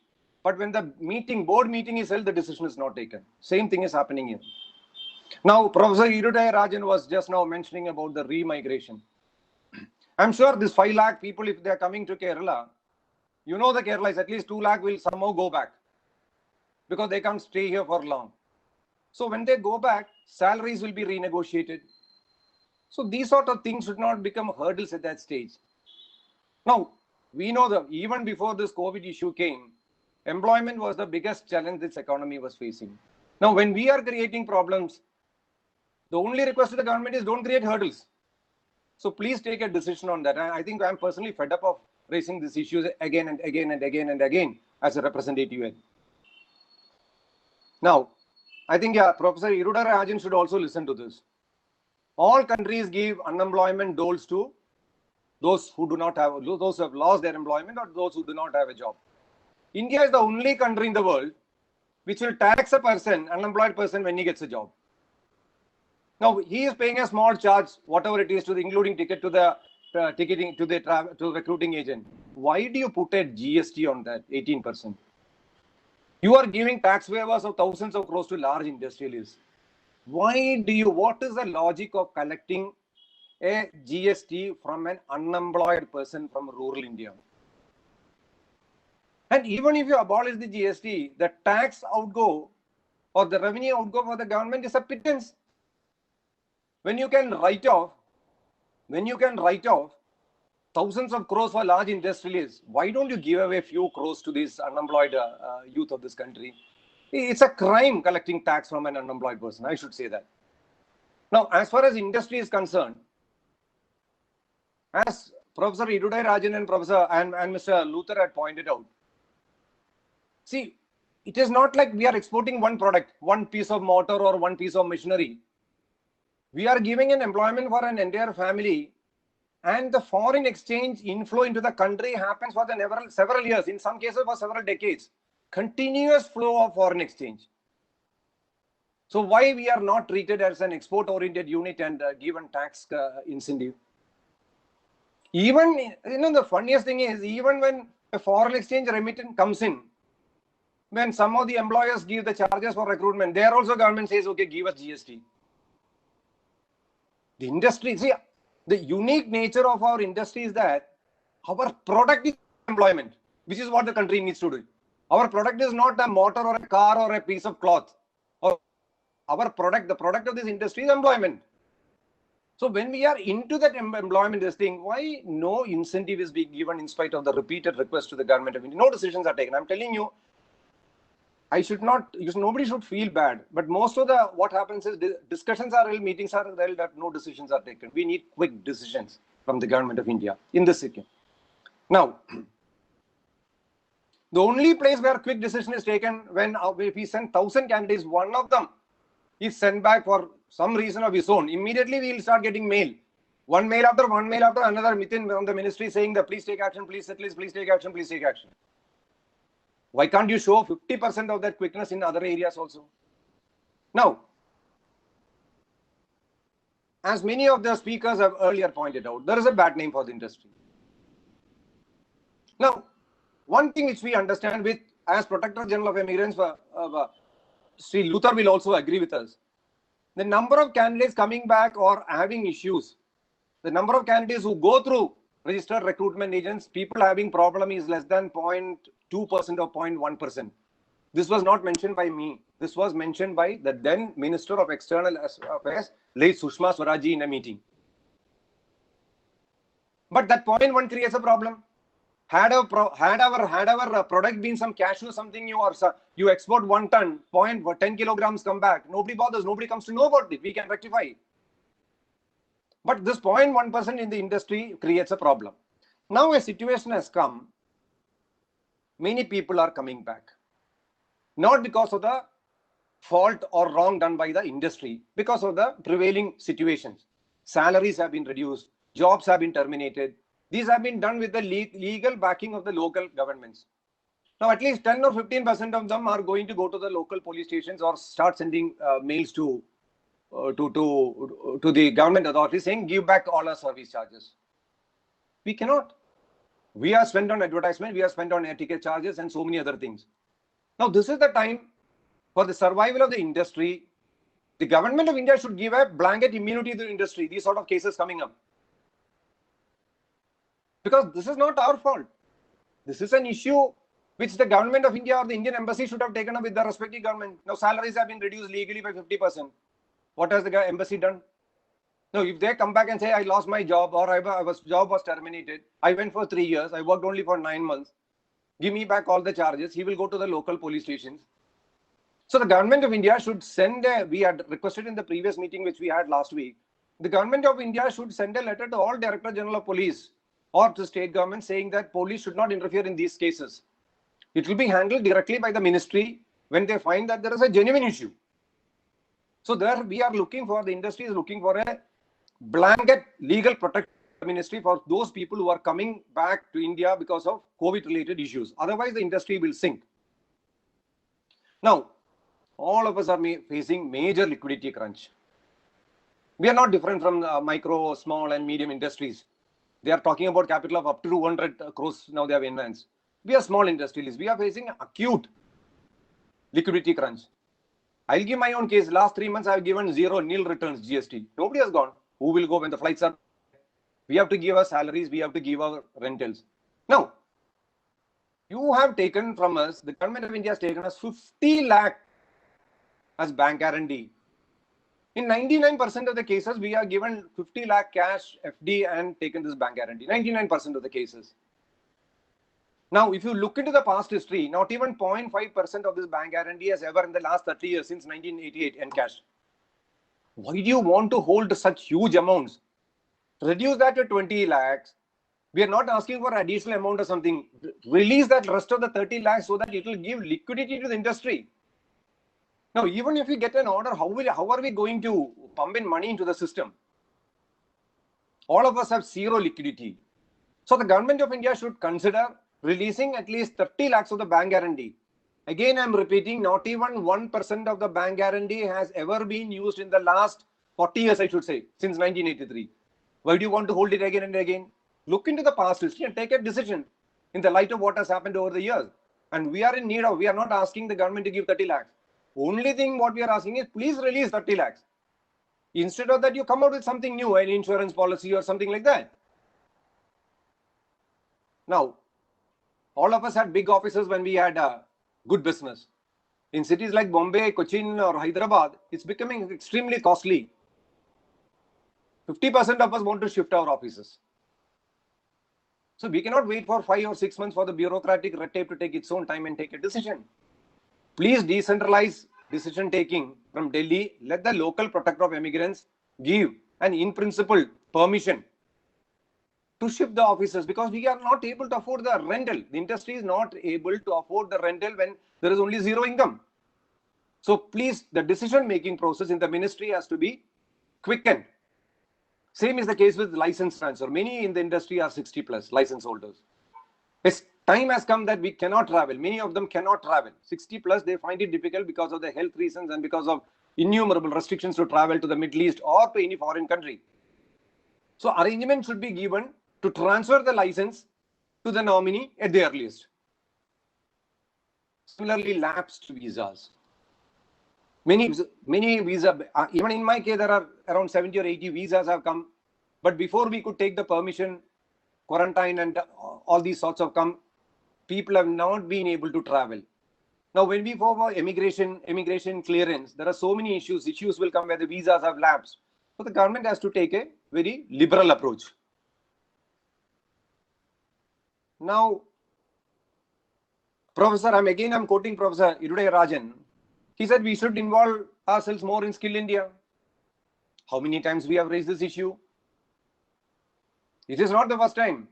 We have raised several times the issue that Skill India should be implemented through the recruitment agents so that it will be much quicker, faster and more efficient way to send people abroad. They are skilled, they are trained, we can certify them, but no decision has been taken. The point that you raised is very, very right. The basic thing is that an attitudinal changes has to be there, because we have to be seen as partners. We have to be seen as partners. One thing is very sure, government can only be a regulator. Only private players like us can function in this industry and send people abroad. We have to go there, meet the client, work in a competitive environment, get orders, which the government is not supposed to do and the government cannot do. So please see the industry as our partners in generating employment in India. Now, as far as the Protector General of issue, Mr. Luther might also remember, even when Sushma Swaraji was there, I personally raised in that issue. Protector General of Immigrants should be sitting in Saudi Arabia and Bahrain or Kuwait, not in Cochin, because the problems arise there. The migrants are there. We should be able to settle the issues there. In fact, as far as Indian embassy is concerned, I don't know, because I'm not criticizing or anything. We cannot give A plus grade to the work that has been done during the last several years, not now. When issues are there when compared with the Philippines embassy or some other Sri Lankan embassy. So I think the post of protector of immigrants should be shifted from Cochin to Bahrain, from Mumbai to Riyadh, because these are all big countries. When they have an issue, how can they come back? There's no point. I think in this electronic era, there is no need to have branch offices. Just get onto the system, and one office in Delhi is more than enough. Rest the people should be in those countries so that they can raise up the problems. This is one thing we have been repeatedly asking. Now, there are several cases where the candidates are there. I think the flights should resume at the earliest. Otherwise, there will be some recruitments in those countries, no doubt about it. People should be able to go fast. Time is of essence. I think the flights, once the medical conditions improve, the flights should resume at the earliest. And you restrict charges of the recruitment agents, but all our input costs, there's no restriction. Air India or for other airlines, when they charge normally sometimes 6,000, 7,000 or 8,000, when they say that the demand goes up, it goes up to 30,000. How will this go? Can the government of India give a ticket charge subsidy to the migrants? They are getting a job. Government does not have to invest anything else. Give subsidy to the tickets charges of immigrants who are going, or keep a restriction of anything more than 8,000 rupees for a ticket. Government of India will subsidize, so that it will stop the loot of these airlines to a great extent. See, you have to restrict the cost at every point, otherwise they will find it difficult. Now, last point is, see, there are several issues in the post-COVID era will come up. Salaries will be reduced in countries abroad. Job security will not be very high. They might write an agreement for 3 years, and the local governments might give a permission for 3 months. You can send them back. So I think the embassy should have a much bigger Department of Labor, or to look after the issues of the overseas Indian workers in those countries. I think there also the government of India has to be more proactive. And last point, I fully agree with Professor Irudayarajan. It will take time to send people who are highly skilled. We have seen after 70 years of independence, the current state of affairs in India. Even if it is unskilled, I'm telling you, even if he gets 1,000 dirhams abroad, which is 20,000 rupees, engineers in this country are today willing to work for 10,000 rupees, or less than that, graduate engineers. So if a labor, whether we call him by skilled or unskilled, whoever wants to go abroad, don't keep any restrictions. Let him go there and work in that environment.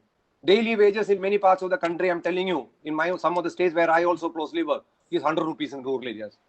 So an unskilled worker who is earning 100 rupees in his village, if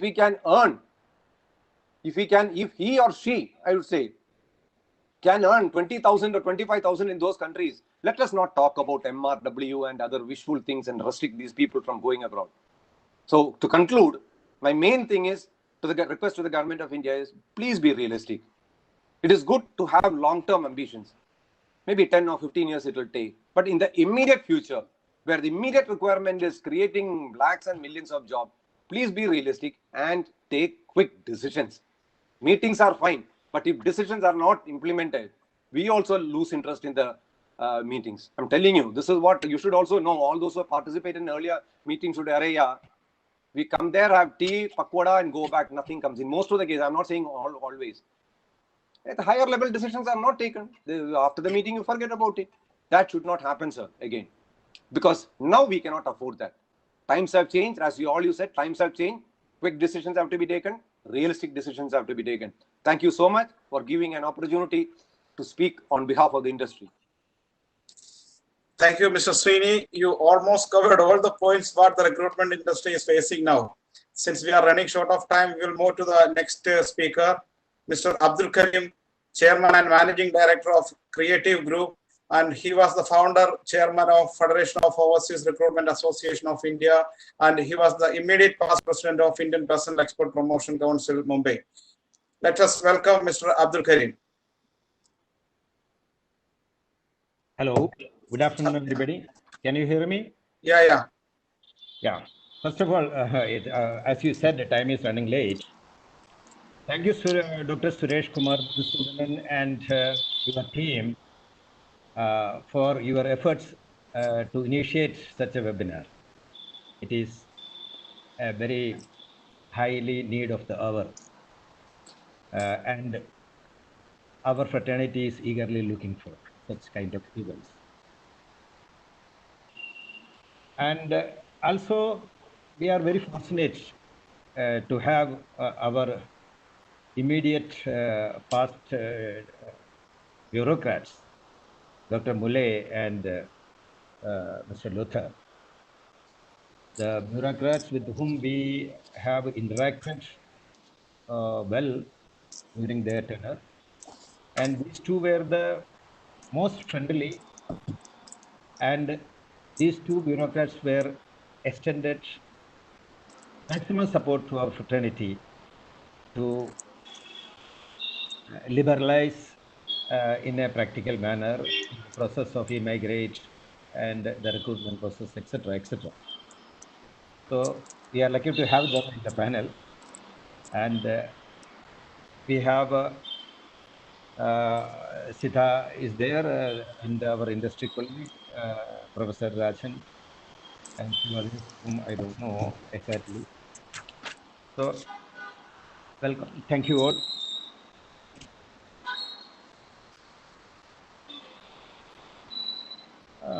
Now, recently we have heard the third annual conference of the Protector General of Migrants, which was held on 15th of this month, wherein our Minister of External Affairs, Dr. Shankar, also our MS, also has spoken well. So our pending issues, which was long pending, like MRW, etc., has been addressed, and it is likely to be resolved as per the statements given by the MRs,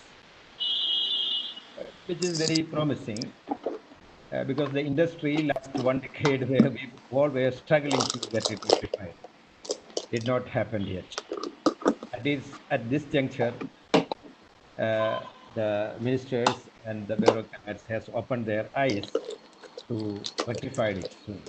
Together with, they are also offered some kind of an incentive for the recruitment fraternity, which is also very promising. And also we have experienced in a week back, our MEA secretary, Mr. Sanjay Bhattacharya, has convened a webinar, which also was very promising. That was focusing on the revival in the post-COVID scenario. So the momentum has been coming up to get a support from the government machinery. That is a very good sign for the RA community to revive. Actually, I have been given a subject of revival strategy.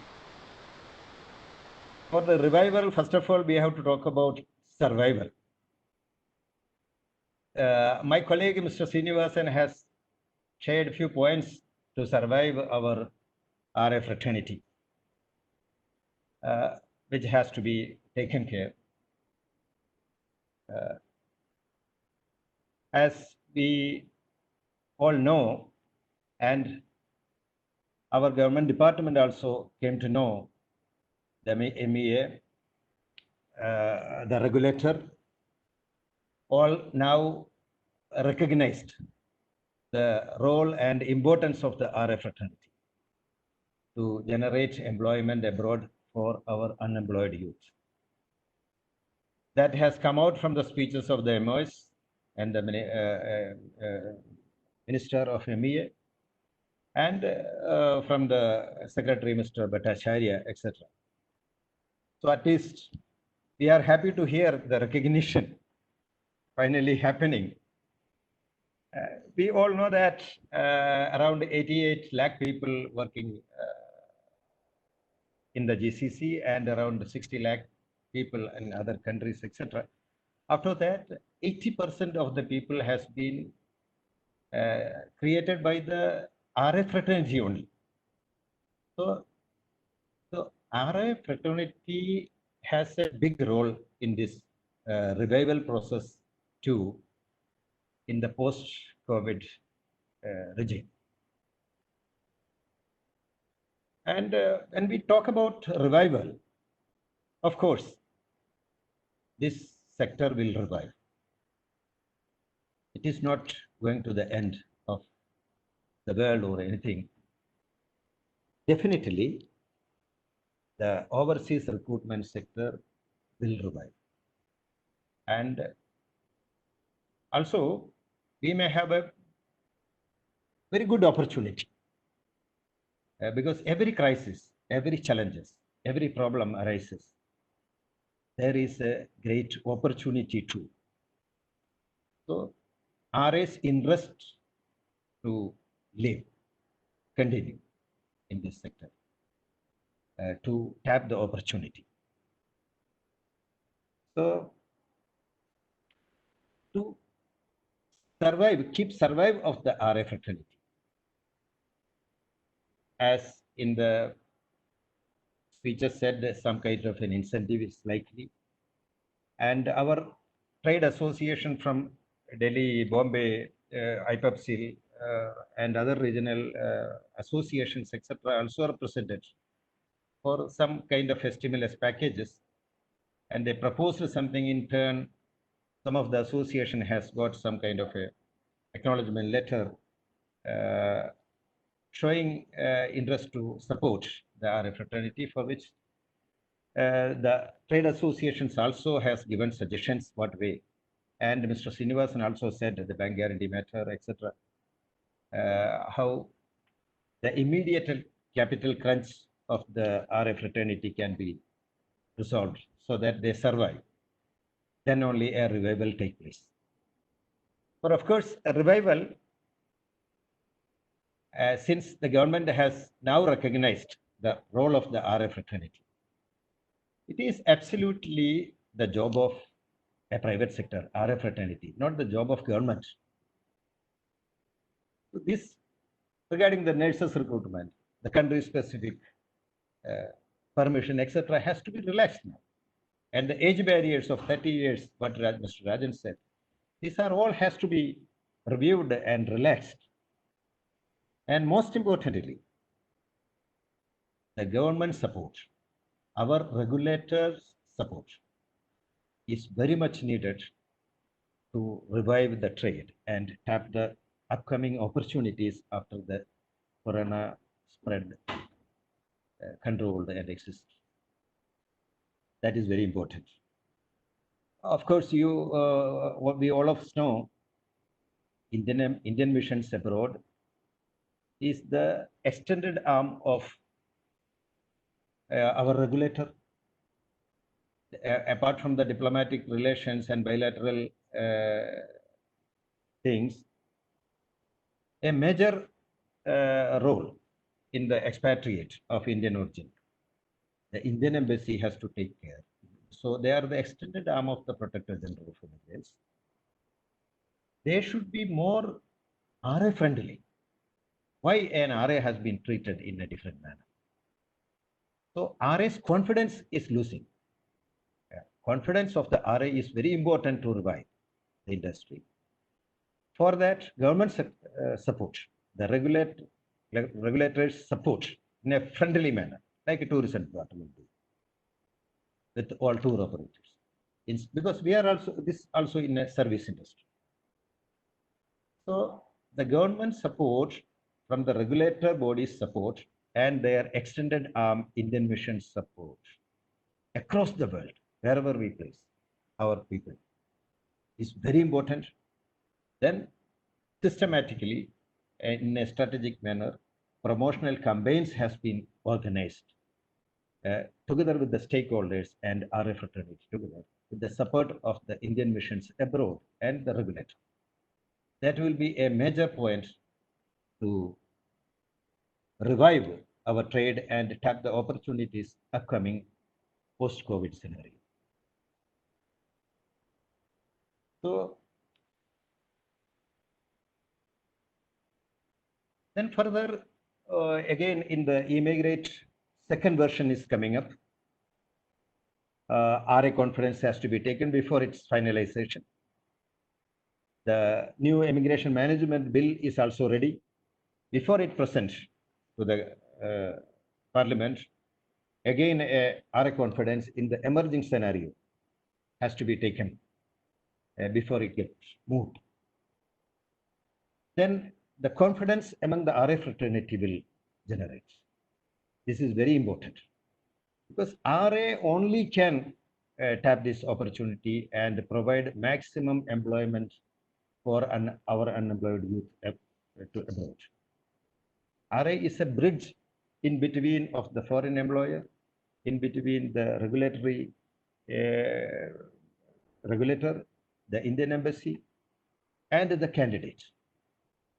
So this bridge, the role of the RA has to be strengthened not to be threatened in different manner. Because then this industry will boom again. There will be a great opportunity after this corona spread gets over. I am sure about it. That is our experience, because we have seen in last 4 decades. We have seen 1991, this Kuwait war, before that Iran-Iraq war. There are a lot of calamities. There are economical recession. There are terrorism attacks in all these regions, and then this has been revived. So there is no question other than the revival. This will revive, definitely. Then other some of the points is that during this process of revival, maximum simplification in the FE registration process has to take place. RA to further here by the regulatory body, the PG, and to take note of that, what are the points RAs are suggesting to simplify the recruitment process and the FE registration process. And again, coming to the point, this MRW, what Minister has been given assurance to be quickly rectified. And the PDOT has to be redefined as per the present COVID-19 scenario. What Mr. Luther said and what other speakers has been referred already. In a pandemic environment, what are the precautions to be taken? We have to give orientations to the immigrant people in different stages. So the PDOT has to include all such kind of norms. Now, Department of Tourism is giving a webinar to train all the stakeholders in the tourism. What are the norms to be taken to protect the tourist? Similarly, what are the measures to be taken to protect our immigrants while going abroad? So the PDOT has to be redefined accordingly, and all the RAs who have 10 years and above experience, this PDOT to be given with this modified version has to be given to them. Each RA has to take to avoid hassles of sending the candidates to POA officers or PDOT centers. So this has been a long pending request from the RA fraternity. So that has to be given to the experienced RAs based on their track and long-standing experience, because they are well versed to provide the PDOT together with the modified version of pandemic thing, for which the regulator has to conduct webinars to give training how the pandemic norms has to be maintained and given orientation to the intended migrants when PDOT is given. So that is an important thing. So the upcoming version 2 modified robust version is coming of the e-migrate portal. This data also has to be obtained for the people's coming back, which the RA community can avail to provide them employment again. Further, to boost the RA community, Government of India is spending a lot of money for NSDC, for skill and upskill the people. Why don't this, some percentage of that to be extended to the well experienced 3-4 decade, 1 decade plus RA who has facilities? That has to be given. So that will be a big support to boost the RA fraternity now. Their confidence will be created. Such kind of a measures Government of India has to think. Our trade association also has to strategize and represent it to the regulator. So that RA confidence will create, image building will take place, this bad name will remove. When government support, automatically the image building takes place. That is also very important for our revival. And there are a lot of other points for revival. Our industry colleagues are also there. Time is short, so I cannot. I don't want to cover entire thing. Some of the points only I am making for the revival of which Srinivasan also said regarding the bank guarantee. Bank guarantee against insurance can be a solution. Reduction of bank guarantee from 50 lakh to 20 lakh, so that 30 lakhs can be withdrawn. Or if ministry is extending some facility for a 25 lakh loan proposed by our trade associations, they can keep a charge or the bank guarantee or etc. etc. Some kind of a solutions can make. That way, a stimulus package Government of India can offer to the RF fraternity to give a financial support and give a confidence. Then, of course, our sector has very strong subjective and its objective. For the when it is hibernating to reboot. Government of India, our nationalist sector, as well as the immigrants at large, has multiple benefits in this from this sector. So it has a high importance in all angles of its subjectivity and objectivity. So educatively, if government supports the fraternity, this overseas recruitment sector, not only to help across the world, we can, India, our fraternity, with the potential of our huge unemployed youth, which is a reservoir of HR resources in our country, it will be a top HR solution to provide across the globe. And also the time is for self-reliance, reliant India. That is also indirectly with this recruitment process is supporting for self-reliant India, because the people coming back with a lot of technology and automation knowledge, that also will support for self-reliant India, which our government is now aggressively looking for. So for all this, government support for our fraternity is very much in need to revive the overseas.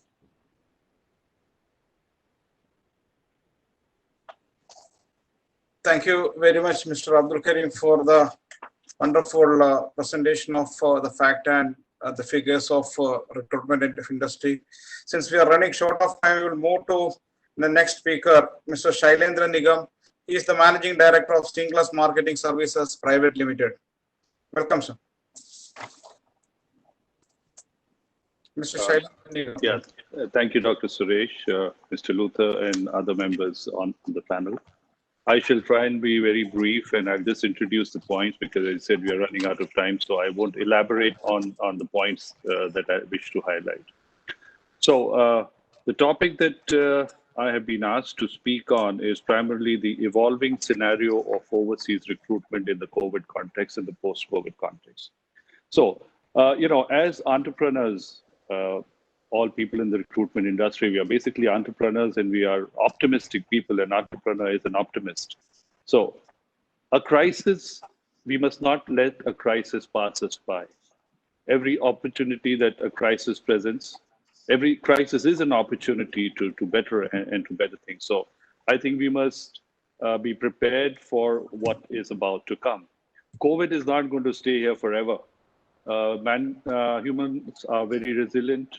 I guess 1 year, 2 years, whatever, but life will return back to normal. So this is a temporary phenomenon. It's not going to change life forever. It's just the interim that we need to worry about. So as far as overseas recruitment is concerned, there are two parts to it. One is what is happening overseas, and second is what is happening in India. So let's first talk about overseas. Overseas, again, there are two parts. We are basically focused more on the Gulf, and I'll talk of areas outside the Gulf. So the Gulf future doesn't look very bright with oil prices going down, and it's a given that most of us agree that the wages will come down. Whether the Gulf remains lucrative enough for Indians to go and work in the Middle East is something that only time will tell, as the wages will get impacted by what percentage. Within the Middle East, there is going to be nationalization. There's going to be conservative hiring, and the Middle East itself is unstable given what's been happening in the last few years. It's not a very stable part of the world today. On the other part, when we reach out to other destinations, there have been various talks.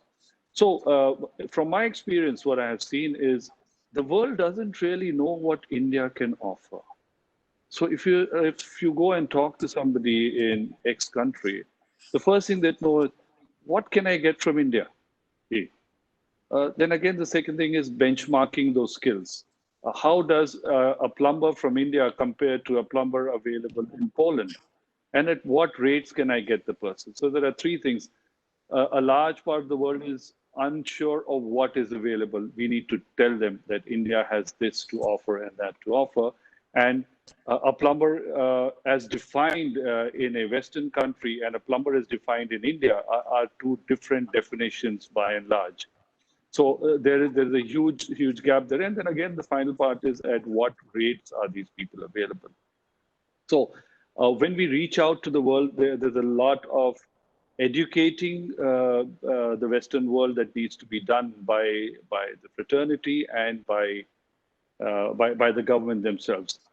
The other part which was touched upon was unskilled and everybody has a skill.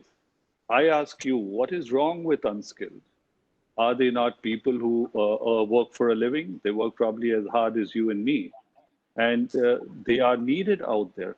In any project, you will have out of 100 people, there will be 15, 20% A grade, another 30% B grade people, and the balance will be the assistants and the helpers. So that is a skill. The unskilled is also a skill that is required. And I don't think we must shun them or we must give them lesser priority. I think that forms a great percentage of the recruitment that does happen. So moving on from that part, how we tap that, how the government helps us tap that is something that time will tell. Moving to internally within India, our business is highly regulated and regulated from the point of view of protection of the immigrant, and there are more restrictive rather than promoting underlying rules and regulations. So the government obviously has taken it as a social impact. Recruitment has a social impact, whereas recruitment fraternity, we are basically in it. We are entrepreneurs. We are in it for gaining some money as capitalists. So there are two different scenarios here. Government has had various promotional schemes. They have the e-migrate. You have skill development. These have been fairly largely data collection schemes. They have helped to a certain extent to regulate, but they have been fairly largely data collection schemes. On the other side, when you talk about associations, how we can deal with the government to help us promote these businesses, we need to form one national association. There are various associations that we have, so we need to evolve and have one national association, one voice that we can take our objectives, our requirements to the government as one voice. The government must realize that markets are generally better at mobilizing and allocating resources than the government. So there is an artificial allocation of resources by the government due to the regulations that they put in place, rather than let a free market scenario evolve. And that's very much an example with the MRW, with the rates that are there. it's the market will decide for itself at what rates people will go and what rates people are required at, rather than an artificial imposition by the government that these are the regulations we are putting in place. So there must be a freer promotion of recruitment trade. And as we've been talking about, some people have said that the protector of immigrants should be sitting in overseas countries. I would like that office to be designated as a promoter of immigrants. We have to promote immigrants going overseas. So I'd like to see some supportive measures happening. Protection, definitely, yes, that's an objective, a social objective, and that's why the Office of the Protector of Immigrants was put forward. But there must be another department, a parallel department, which should be promoting immigrants. That's going to be the need of the hour with what the world is going to see. The other part about Swadesh movement, you are capturing the skills, the database of people who are coming back, recognizing that they have skills. Taking this discussion forward, if you say people are going overseas and getting skilled versus compared to teaching them in a classroom and teaching them in the skill development centers, why don't you look at people going overseas to gain and learning these skills, and they come back, it can be applied in India, or they can go back again and again, as been talking. An immigrant goes back up and forth 3-4 times in his life, probably more, and generation to generation. So we must recognize the fact that people going overseas are learning a skill which can be compared or could be better than what is taught in classroom setups for about 2 or 3 months. So I will leave, I will conclude here that,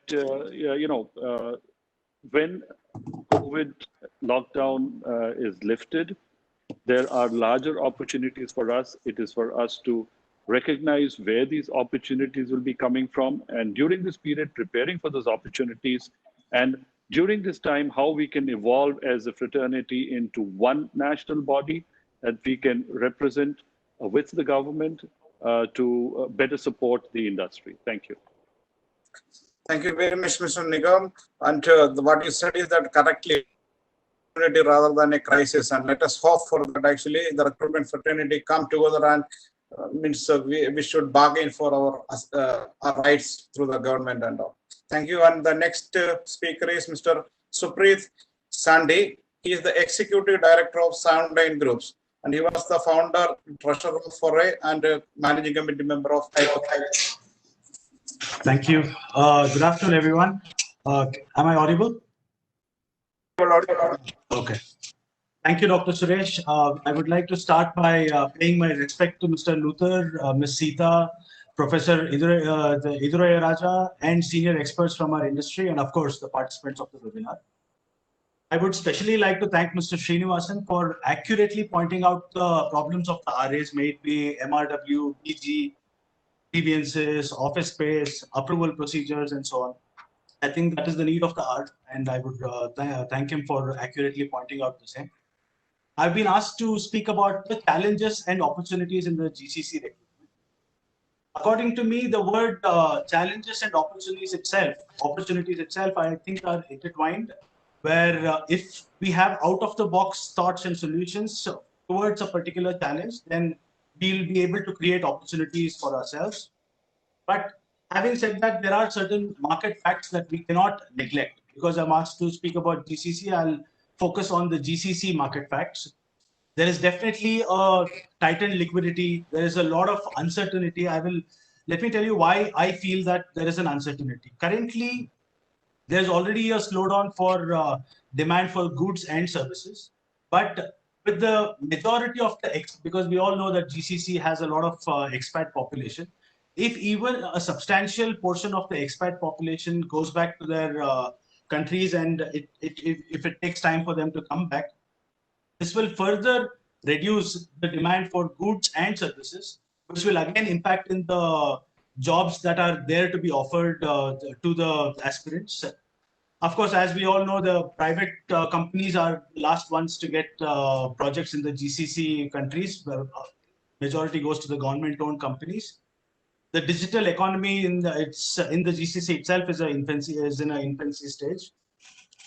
I believe that the two important factors that is driving the market towards a slightly negative one is the oil prices, which is going down. And the second is not that I blame the GCC governments, but the majority of the governments have started moving towards nationalization of jobs, which is a need for the R for that governments. We cannot blame them, but a lot of jobs have been earmarked for the nationals themselves, maybe in Saudi Arabia, Oman, Kuwait, different other countries. A lot of jobs were actually created by the travel, tourism, and hospitality sector, which are badly impacted now. So that is again a huge concern. The previous typical human processes have been shifted to virtual platforms. So that is the need of the hour, where things are, technology advancements are happening, and a lot of new things to actually cope up to. Now, coming to the challenges that we are actually facing, it would be surprising that if I actually summarize it in just 3 different segments, we have seen that in the GCC, there are 3 types of companies. One where there is an increase in hiring, one where there is an increase the hiring as usual, and one where there is a freeze in the hiring, or probably there is massive layoffs and stuff. I'll pick up one by one. Hiring increase is seen in industries like supermarkets, hospitals, healthcare provider, online distribution chains, then takeaway food businesses, the contact centers, and many such industries. Now, these industries are, of course, the majority of them were always used to getting people from overseas. But now that the overseas recruitment is not ongoing, these companies are able to do 2 things. One is pick up the talent from the market locally itself, or pick up the semi-skilled and upskill them to actually meet their current requirements. But somehow the market is actually able to, these companies are able to find the necessary manpower locally itself.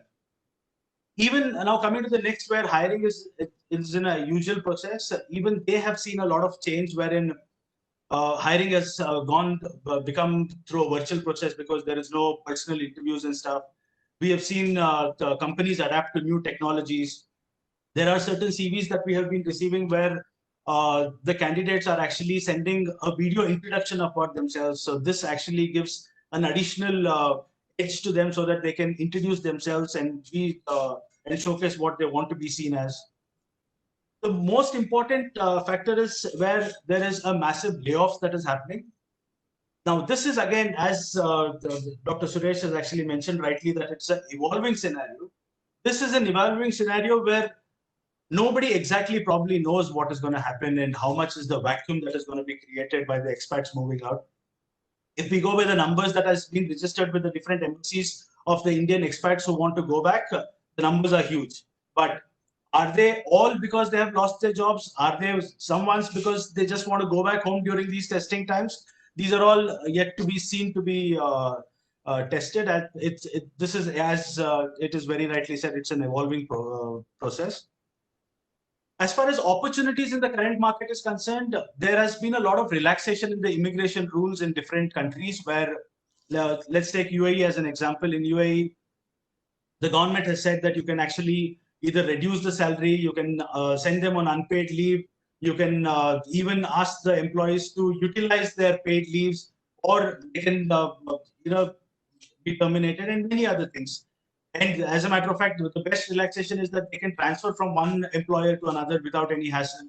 So these are certain opportunities that the employees and the employers should exploit in the current scenario. Of course, it is an evolving one. But what is a fact that will probably remain is that the salaries are definitely going to be reduced. Local manpower is what is going to be looked into in majority of the cases.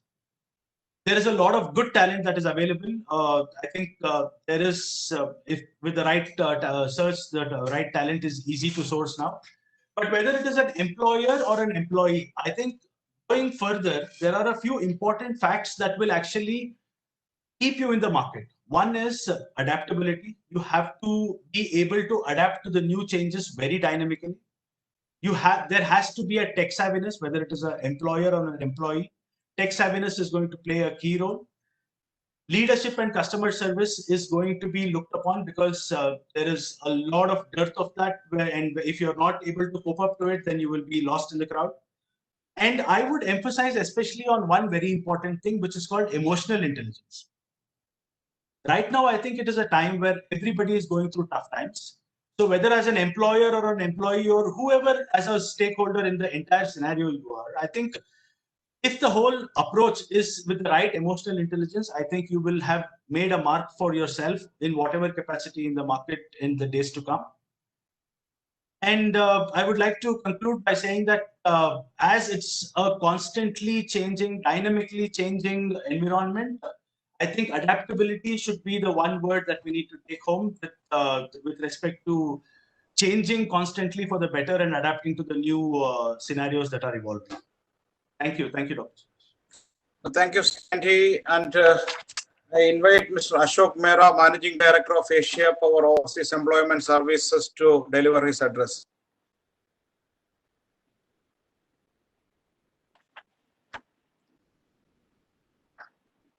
Mr. Mehra.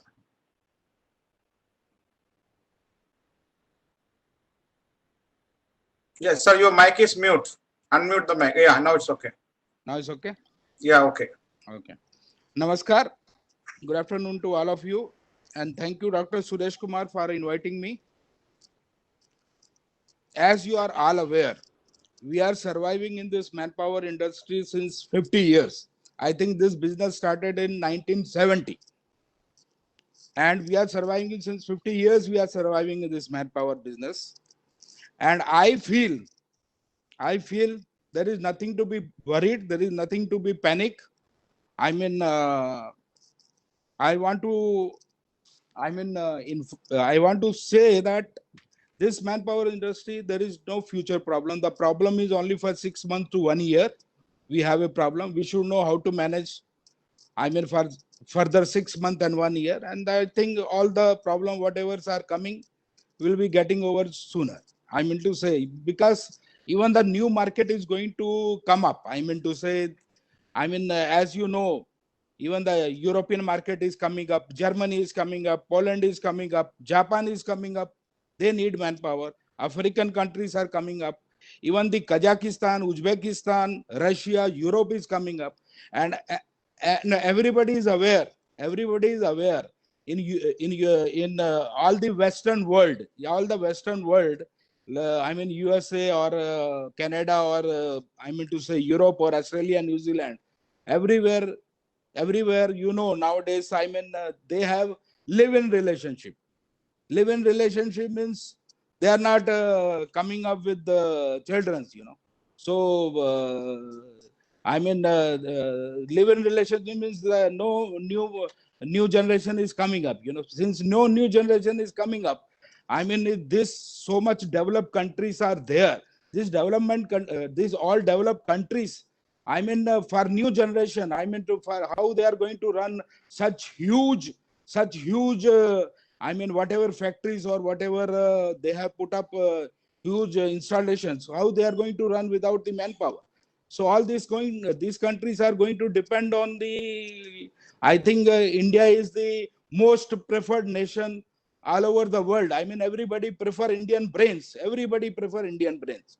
I think Indians, they have proved in all over the world that they are super brains. They have already proved. So I think all the developing countries, slowly, they will relax their rules and regulations. They will relax their rules and regulations like Middle East Gulf countries. Ultimately, they have to do that. They have to relax their rules and they have to look for India, for the manpower, because India is the best place in the world to recruit Indian brains, So I don't find any. I think we have problem for 6 months to 1 year because of the COVID, and after that things will be normal. I want to tell all my brothers, don't get panic, don't have tension, don't have stress. You should manage only for 6 months to 1 year, and the rest, I think as you are aware, ultimately the Libya and Iraq also has to come up. The Libya and they have to redevelop their country. I mean to say, ultimately, they are going to recruit Indian manpower. So there is no, I mean, no need to get too much of panicking. I think the problem is for 6 months to 1 year, you should know how to manage your business for 6 to 8 months, and then rest after that, everything will be fine. I mean, no country can run without manpower. Manpower is the, I mean, ultimate, I mean, nobody can run industries without the manpower. Everybody require manpower. This is what I want to tell all my fellow brother. Don't get panicky, don't get tension. And with the blessing of God, all will be fine. Thank you very much. All the best. And all the best. Very much, sir, that optimistic words, because being a veteran in the industry and any sort of this type of word will be a very moral boosting for the entire industry. Thank you very much. And we are coming to the last speaker, Mr. C.V. Baby. He is an industrial specialist, worked in the recruitment industry for more than 30 years. Let us welcome Mr. C.V. Baby. Yeah, sorry about it. Okay, all the guests on the panel, I highly appreciate the effort taken by Seagull International in organizing such a webinar, which is very relevant. And all of us do understand that Indian recruiting business, especially recruiting agents, they are not identified the way they deserve. I remember in the early days, even the government used to consider as a small unit, and they used to provide the blanket permit to draw the foreign for the business promotion, but it has been withdrawn lately. It is no longer, it was from the exporters list, it has taken to some other sector. So Indian now the contribution of recruiting agencies in the emerging scenario, like the one of the biggest contributor of foreign exchange reserves of the country, the unemployment problem solver, I think sooner or later that respect and recognition definitely will come back. Now, it's an honor for me to join this webinar, and especially on a subject specifically blue collar. I am not calling skilled or unskilled or semi-skilled, because all are skilled. Why? This is a time of a difficult time for everyone, and we that there is a light in the end of every tunnel. Now the employers, look at them, the prospective employers, for they are in a tunnel. Recruiting agents, they are also in a tunnel, and there are white collar are also in a tunnel. How long tunnel? That's the question. So I would say the tunnel for the blue collar sector would be the longest, because even now, recruitments and everything is taking place by digital and virtual mode of selections and recruitment, which is a bit far for all the blue collar sector. And for the blue collar sector, it is not the social media platform, it is the recruiting agents are their gateway. They have to be through the RAs. For the RAs also, now after the COVID, we will find players would be going into the social media platform or digital platform for direct hiring of professionals and white collars. But they will also be depending on the RAs for all the blue. So I would say this is the sector which is going to be the key business for many recruiting agents. Unfortunately, in our country, many professionals are being recruited by agencies who do not have any recruiting license, like our ECNR, ECR, like they do some professional courses like ILTS and all, and they directly with the foreign employers and do recruit.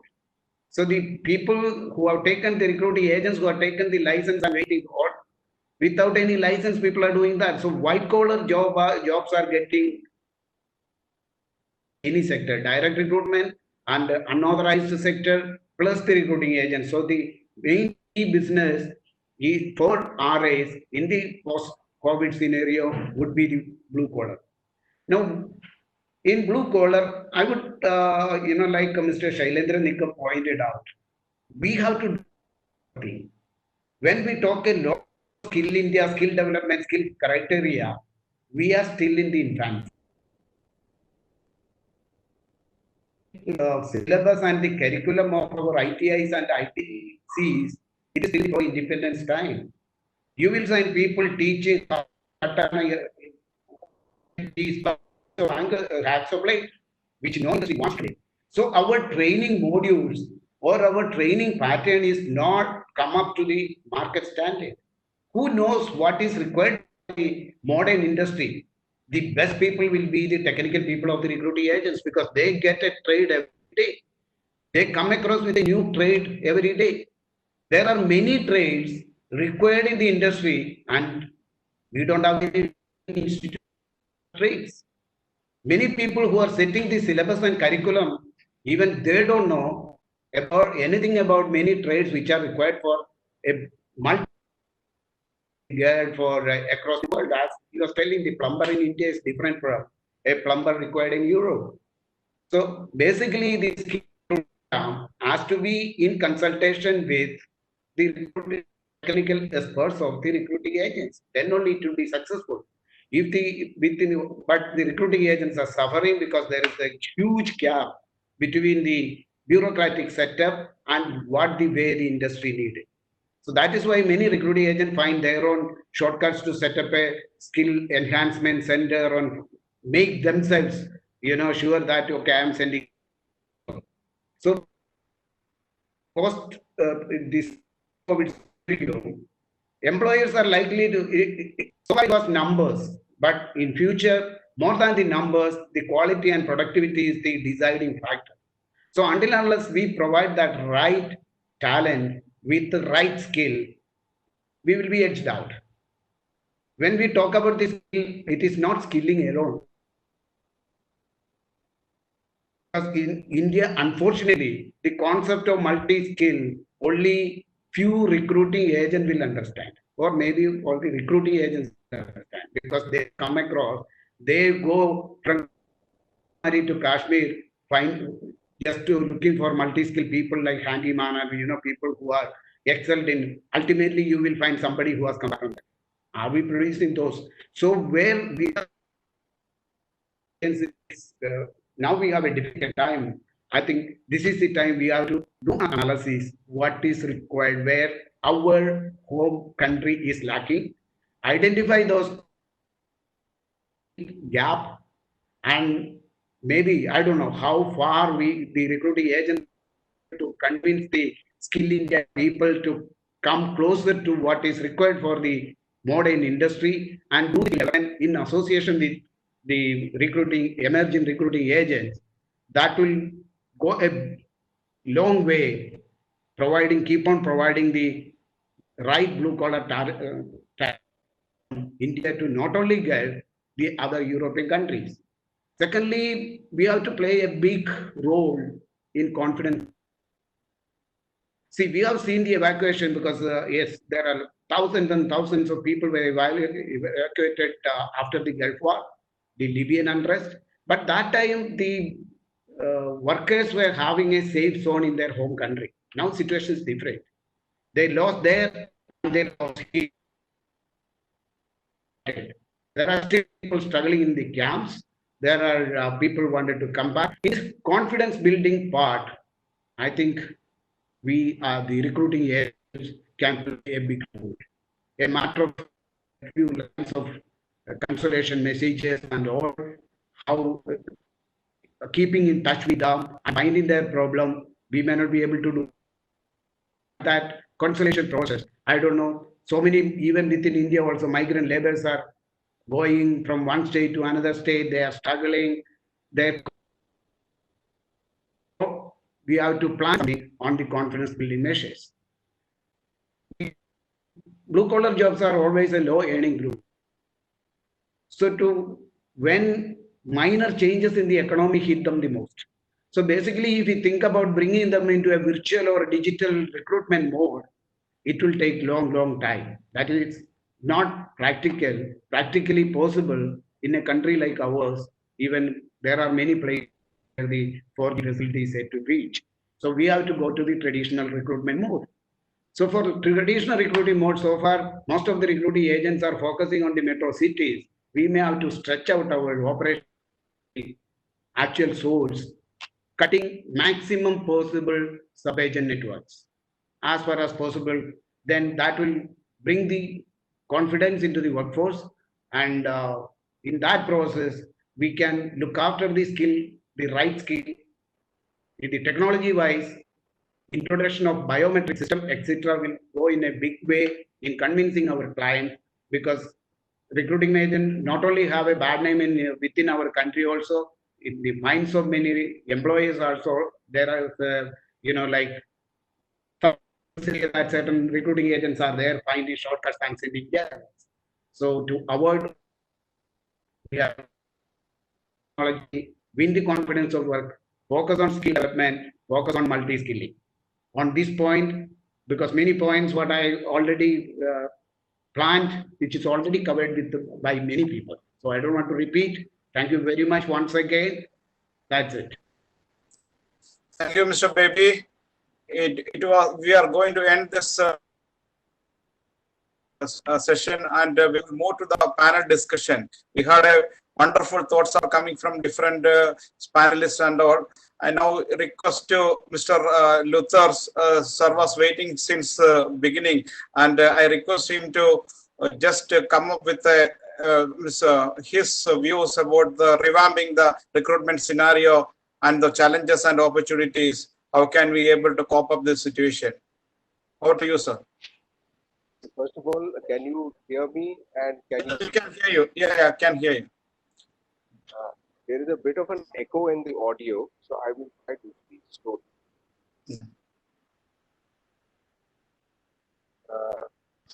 A very many good suggestions have been given. I will only respond to a few of these because time will not permit. So, starting with what Sita Sharma said, the important point is the immigrants are your ambassadors, and you need to share the contract. That takes me to the next question: which contract? The real one or the false one? Because of the MRW. MRWs, let me tell you, I spent a lot of time and energy trying to understand it, trying to explain it to the superiors who had to give the final go-ahead. But unfortunately, it did not happen. And now, if it happens, I will be thankful for it. Professor Rajan made very valid points on the new markets. Definitely, I second that. And the viewpoint also he has added, which I think the RAs are somehow not concentrating upon, but will have to concentrate upon, is the student migrants. Let me tell you, when the request for proposal of preparation of e-migrate was noted prior to 2014, there is a student's vertical there, and all it has to be done that the TCS should activate it. We will get the entire student data. So once the new EMB takes off, we are going to be helping the recruitment of students and sending them. It is a huge vertical, let me tell you. Right now, the students are almost like orphans. Where they are, how will they come back, what are the problems, nobody is talking about that. Second thing is, Professor Rajan also brought out this issue of barriers to migration, particularly with reference to women workers. I strongly second that. I do not know why they fixed that 25 years limit, 30 years age limit. It is absolutely bogus.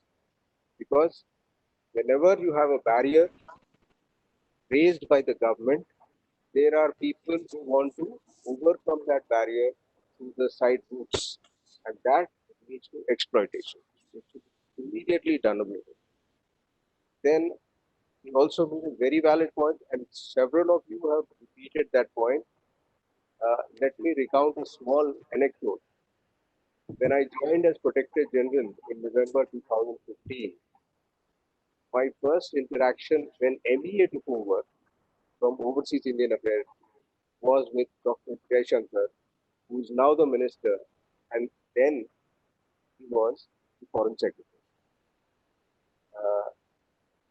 Dr. Jaishankar is from my school. Been a student of my mother who taught him in school. He said, Luther, let me tell you something. Having a protector general in India is meaningless. I have not shared this in public, but this is the first time I've shared it. He said, the protector general should be sitting in Saudi Arabia or Dubai or some other place. He already had a post at that time, which was called some counselor economic or something in Dubai. Now that incumbent has come.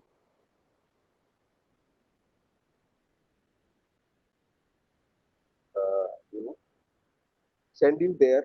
You should be located there, yielding this on foreign employers who are actually treating the Indian emigrants improperly. And mark my word, this should happen, and it will happen at least sooner than later. Which I highly second that idea. Look at the Philippine model. Talking about it, learn from a small country. Their labor department in every embassy, they are feared by the foreign employer. They know what they are capable of. And we have recently seen, I think a year back, when the Philippine labor counselor, or he took on even the ministers of, because the Filipino maids were troubled or some such thing, there was a huge backlash. So it is very good. Coming to, in fact, I wanted to respond to Professor Rajan on this issue. When I mean unskilled or anything, I know, I agree. I cannot make a dosa. My friend may be able to make a dosa. All right. But I am looking at it from a perspective of a PGE or a government, because it is the lesser educated immigrants who create problems for the RAs. That's what I mean. You see, and so much energy is lost in trying to hold the hearings, trying to get hold of the RA to resolve those grievances. If they are slightly educated and well trained, I think all RAs will agree with me that there will be no need. Because there are people who are who are lesser educated also, who do a wonderful job, go and come back fast. But when I look at it, there are so many 4,000 grievances are pending every, at the end of every quarter, in every period. And I know who are those grievances. Because there is a racket which is not known in the academic circles of migration. Let me tell you, sir, that there are groups of black marketeers operating in every state, Rajasthan, Mumbai, and all. So when these fellows come back and they keep trying to say, "Humko loss ho gaya, ye ho gaya," then they are creating false cases against RAs and using the police machinery to harass the RAs. And then ultimately nobody comes to PGE. They all go to the police, and police will harass them. So I know what it is. That is what I meant by that. That don't try to send unskilled, actually less educated. You see my presentation, I've used the word less educated for this reason. Plus, of course, sending educated people, they will be already taking care of many of the issues which arise. Then coming to, actually, I covered most of the points, but yes, Srinivasan also made some very valid points. I do agree there is a liquidity crunch in the financials of every RA. There is a good scheme available which we had launched. We also had launched a conversion scheme that from 50 lakh bank guarantee, you convert it to a 20 lakh bank guarantee scheme, so that you take lesser number of people every year, but you can convert, and that 30 lakh bank guarantee will get released to you. And there is a catch. The catch is bank guarantee cannot be released till 8 years are not over from the time that you have shifted. That has to be relaxed at the level of the minister or the secretary or the PG. Once that is done, this will be very simple. I have myself simplified many issues in e-migrate, which had become a huge barrier. but now it is not. The world recruitment industry is looking at India because there is no such software across the world called e-migrant. One of the things I was very passionate about is rating of RS. We were able to do it only for 1 year, but it needs to be fine-tuned because the world is looking. Who is the best RA in India? Who are the top 10? It generates a lot of competitive spirit among the RAs to be the best. And once that rating is done consistently for 3 years or 4 years, an RA is a 5-star RA or a 4-star RA, they should be given the export-oriented unit incentives, roll out the red carpet. They are the people earning almost close to $40-50 billion a year in terms of remittances. So we need to encourage the RA setup, teach them the red carpet, not, and what is happening, the cheating type of illegal agents, they are bringing their bad money to the good RAs. This is something that is happening for many years. So we need to look at that. And I think I covered more or less the points I had in mind. So thank you very much, and thank you for the time you have given me. And I would like to listen to anyone else or any queries are there. I don't mind giving a response. Thank you. So there are a few questions also there that I will ask you when the panel discussion has been over. And I request Mr. Uday Rajan to come up with some sort of comments after this hearing the panelists. Mr. Uday Rajan. Yeah. Can you hear me? Yeah, I can hear you. Yeah, I heard the comments from Mr. Luther. I think he has given a lot of ideas. I think I would like to raise 2 points. If I think Dr. Suresh can pick it up.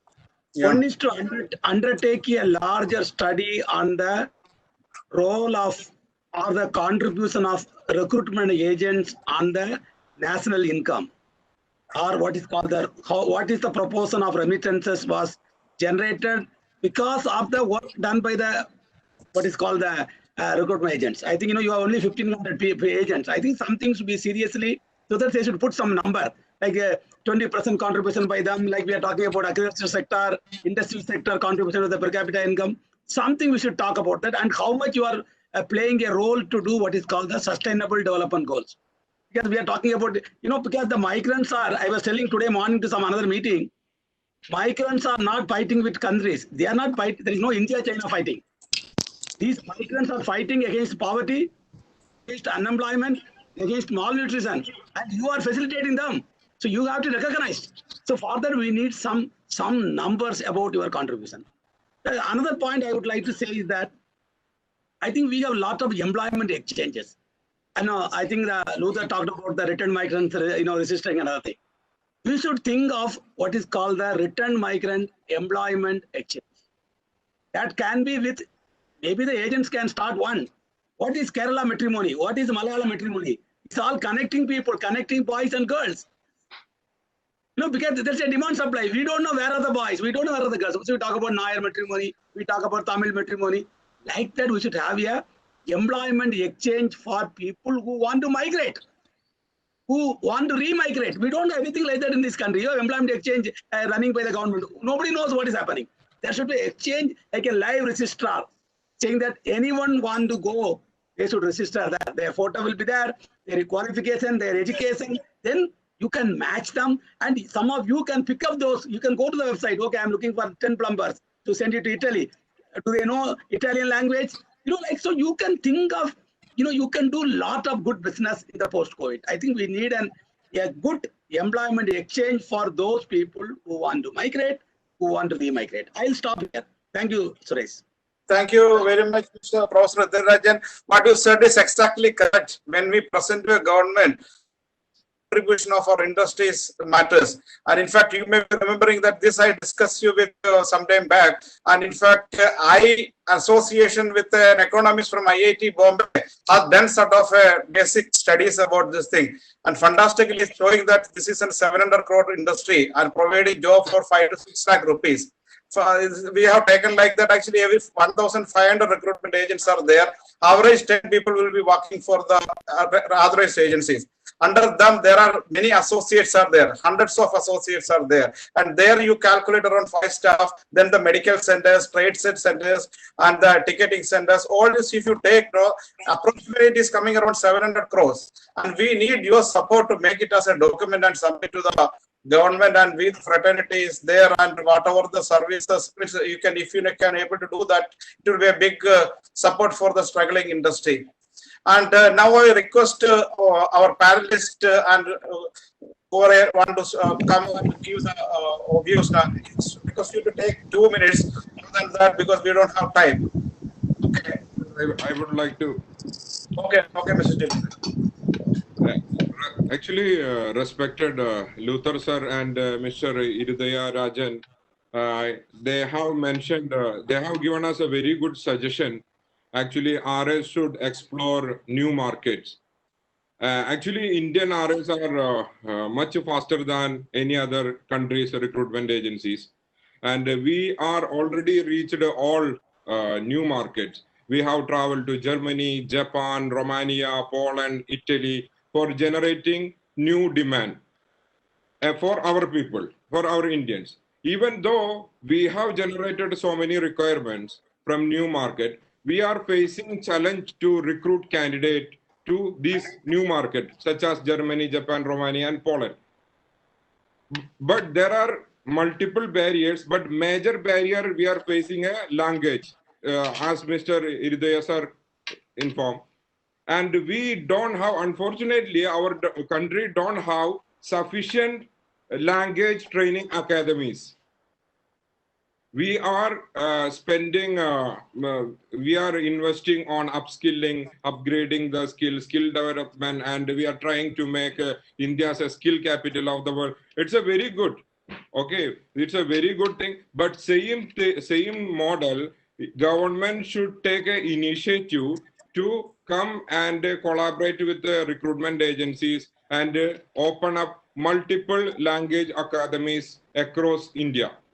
Even state government and central government both should come together and collaborate with the RS and open up these training academies, because we have multiple requirements from Germany for healthcare professionals. We have from UK, but they need IELTS OET score, IELTS 7 OET B, but we are unable to find the candidates. Why we are not finding? Because we have very less language academies. And even we have, they are charging a very high fees, and normal people cannot afford those fees, and they are not, even though they have interest and they have talent, but they are unable to go and pay the fees and get the training. So why don't government come up and collaborate with the recruitment agencies and start up new training facilities, new language academies across the country? This will be a good idea to explore the new market. Then we can send more people to new market. Even this Romania or Poland, they required skilled workers like packaging workers, butcher, even chef. But those clients also looking for a basic English communication, which unfortunately our workforce don't have. Majority of the people don't have English basic communication. So why don't government take initiative to train our workforce for giving a good communication skill, which will help our country to explore the new market and generate a new job requirements. Thank you, Mr. Jalil. And who is the next one?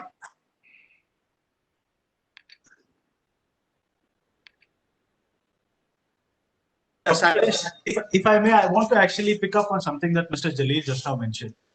Because as a fraternity, we have visited these countries ourselves as well many a times, whether it be Poland, Romania, and stuff. I understand that it is good to expect some support from the government, but government is actually doing this through the NSTC. I'm not saying it is actually completely effective, but it is definitely already doing it through the NSTC. What we as a RA fraternity should actually do is, it is not that English speaking or highly skilled manpower is not available in India. It is available, but probably not at the same salary structures that you would want to give to the lesser the educated guys. So whenever we are into the process of actually picking up the necessary orders from these Eastern European countries, I would suggest that the RA fraternity should come together and keep the salaries a little bit higher so that the talent is already which is available with the necessary languages can be actually sent to those countries. You'll be surprised to know that there is already a lot of talent available in the Gulf countries who's already speak English and stuff.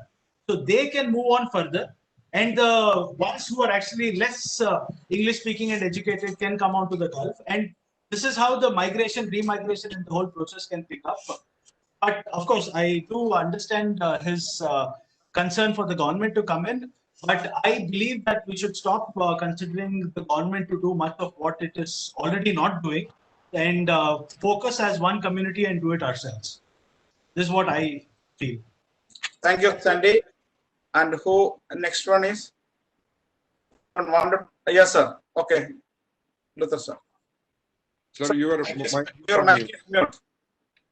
Khalil has raised a very valid point, because the barrier which Professor Rajan mentioned is one of this is language is the biggest barrier.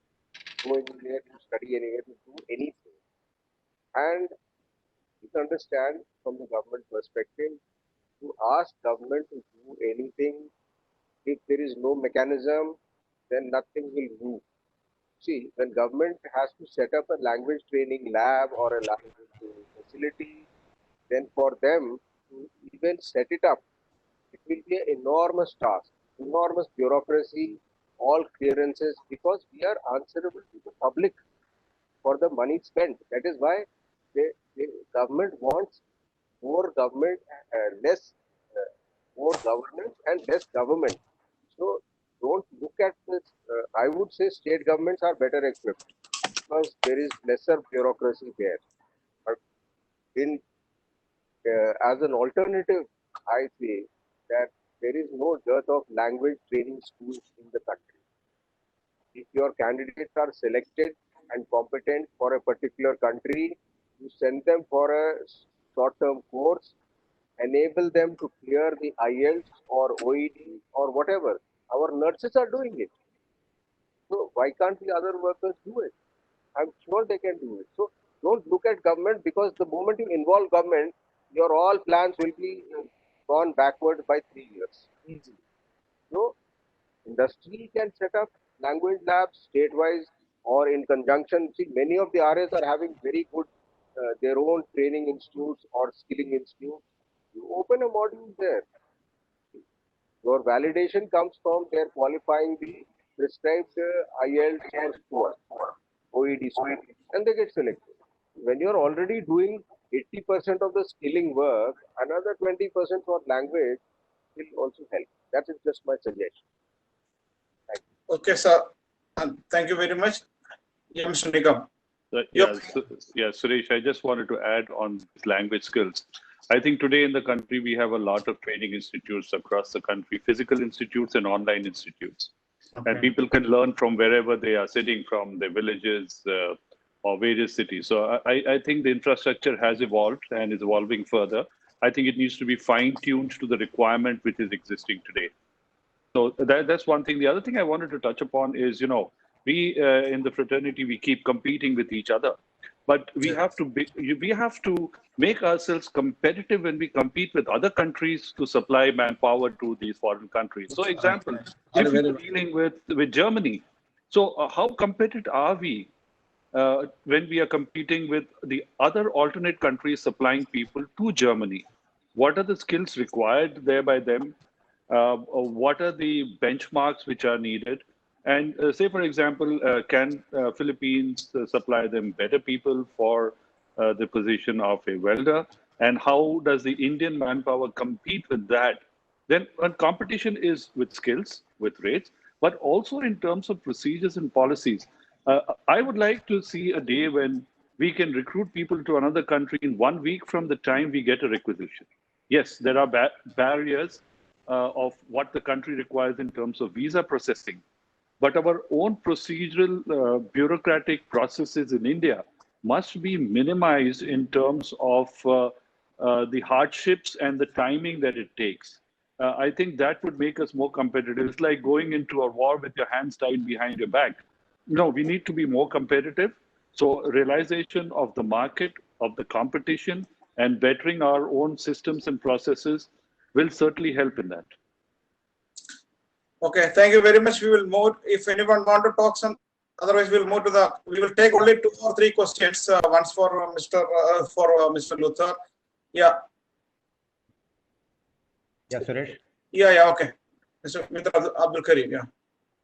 No, for the revival of our fraternity in the technology resilient, innovative world now, the restriction of 600 square feet in the metro city like Bombay, Delhi, etc. to maintain an office would be expensive for an RA. Because in this today's environment, no foreign employer is going to come for a physical interview here. Such kind of a table interview, etc., can be converted into this webinar, Zoom conferencing interviews. So the restriction of 600 square feet office area has to be reviewed by the regulator. That will help the RA for the modification and review. And RA has to improve their IT skills platform. Thank you, sir. A question answer session. The first question is for Mr. MC Luther. As the flights prices are going up so high and may potentially last for a long time, clients may propose not to offer tickets. How do we cope up with that? There is an immigrant has sent a query for you. If the employer is not providing the ticket during this, not during this thing, if suppose the employer is not providing the ticket, what the immigrant has to do? The question where more RAs would be equipped to handle, because we do not know what situation the immigrant is facing at that end, and whether his contract provides that in case of some kind of an emergency, he should be provided a ticket by his employer.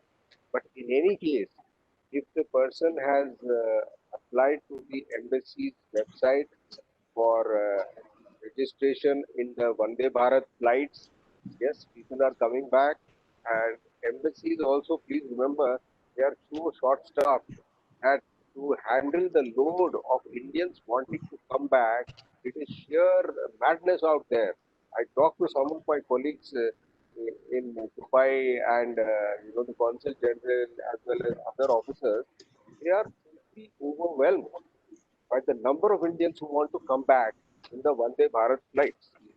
They have to also exercise some method in the madness of who to send, who not to send, who can wait, who cannot wait.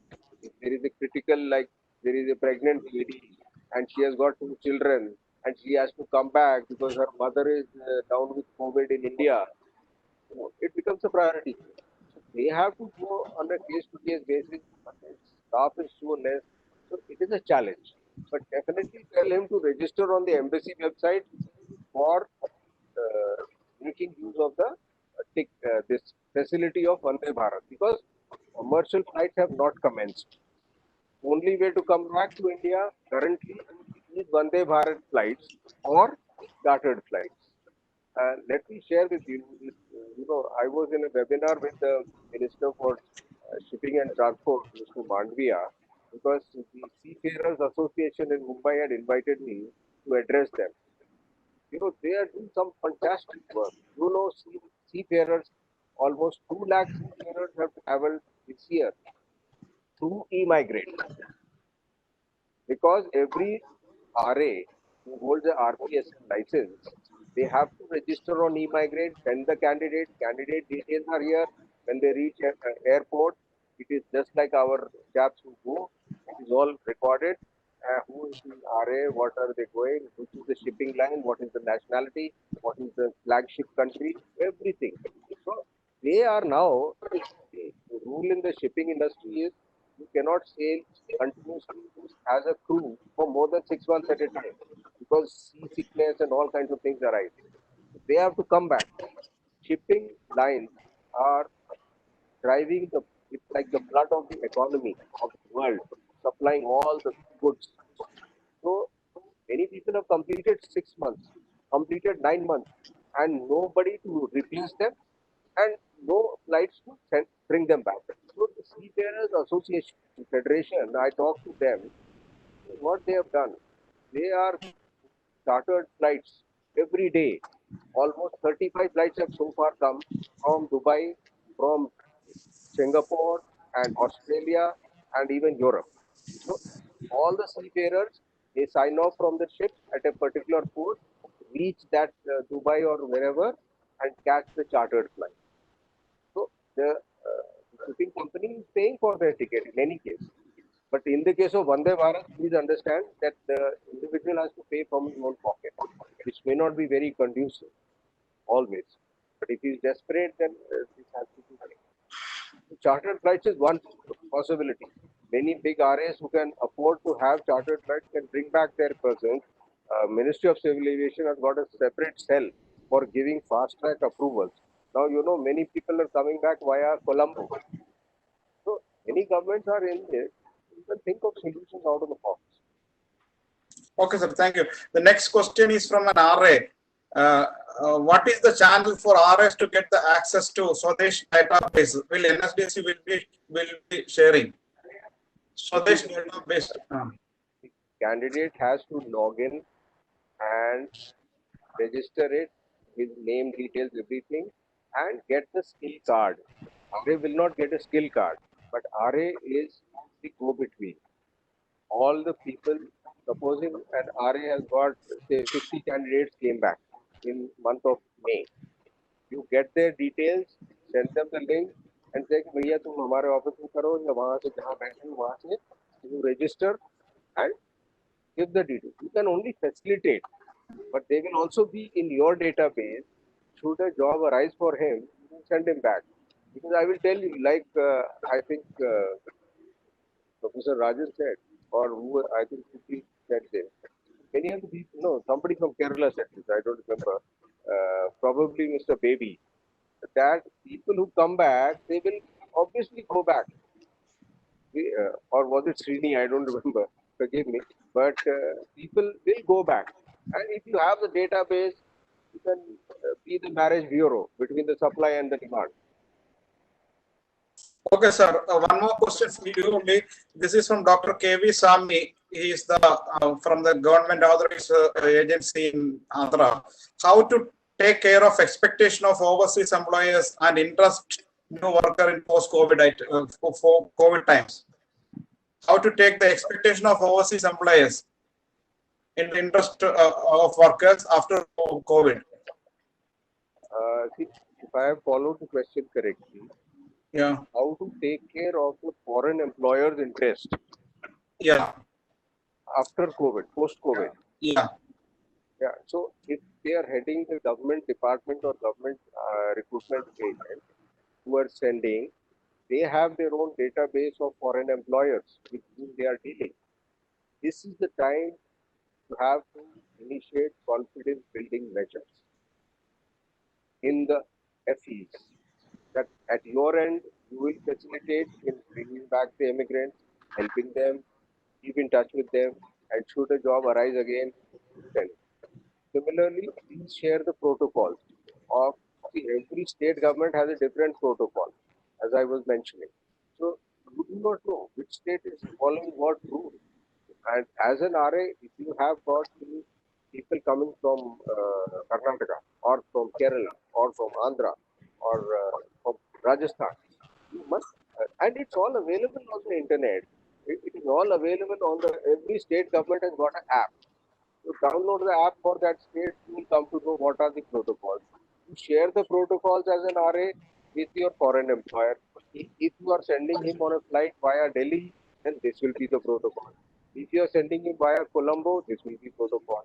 So the RA's role is, as I also mentioned very clearly, that you have to take care of the immigrant even though it is no cost to you, but imagine the cost that you are going to gain because you are taking care of that fellow.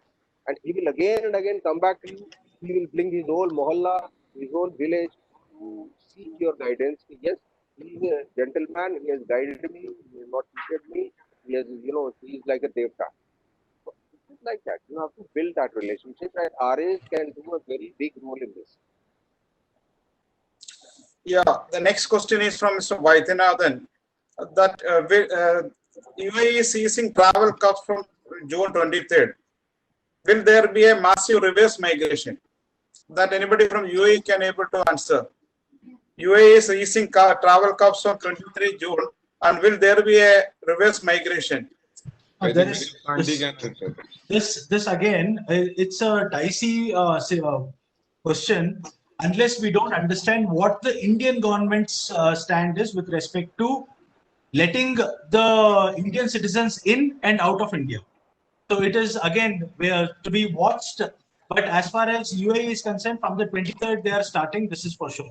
Where people who are stuck in India, where they are UAE residents or resident holders, the visa holders, they can definitely come back. Yeah. Okay, thank you very much, and we will stop the question and answer session here since we have already crossed time. And sorry for the that because this is a platform where we can able to discuss a lot of issues of our fraternity, and we don't get very often. And sorry for the participant, viewers, everybody, because this is a very challenging situation for the recruitment fraternity and the immigrants and the job seekers. And let me conclude this thing.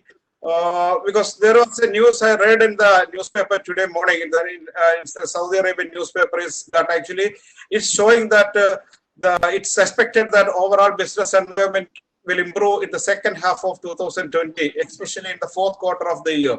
And this improvement will bring better prospects for employment citizens despite looming uncertainty associated with coronavirus pandemic. And shows that one more report is showing that actually Diriyah Gate Development Authority has revealed that construction on Saudi Arabia's giga project Diriyah Gate has commenced after ground on one of the development foremost areas in Buraji Square. This Diriyah Gate will comprise a mixed use area of dining and this is a residential complex actually. This will make a lot of 100,000 residents, and it will get job for many of the migrant workers. And this is a positive sign. When I read in the newspaper today, thought of sharing with you because when we are doing the webinar here.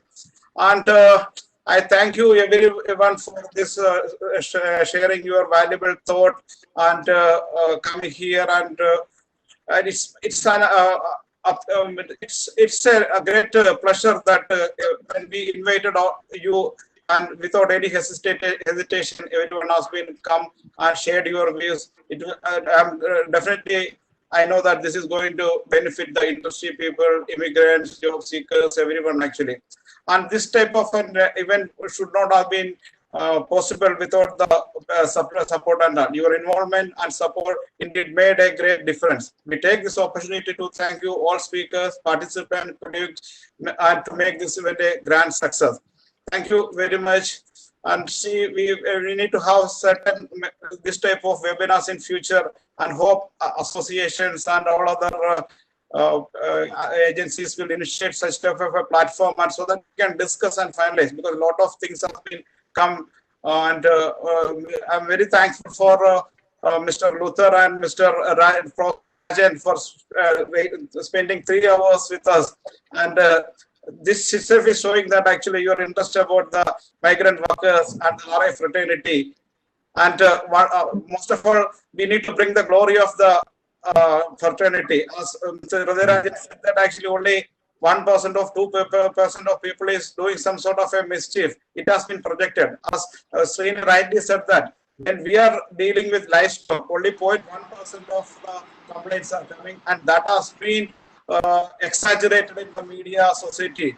And we as a fraternity providing this much of job need at least a respect from the society as well as the government. Thank you once again. Goodbye. Seagull International Human Resource Consultants. bridging the gap between dream and reality.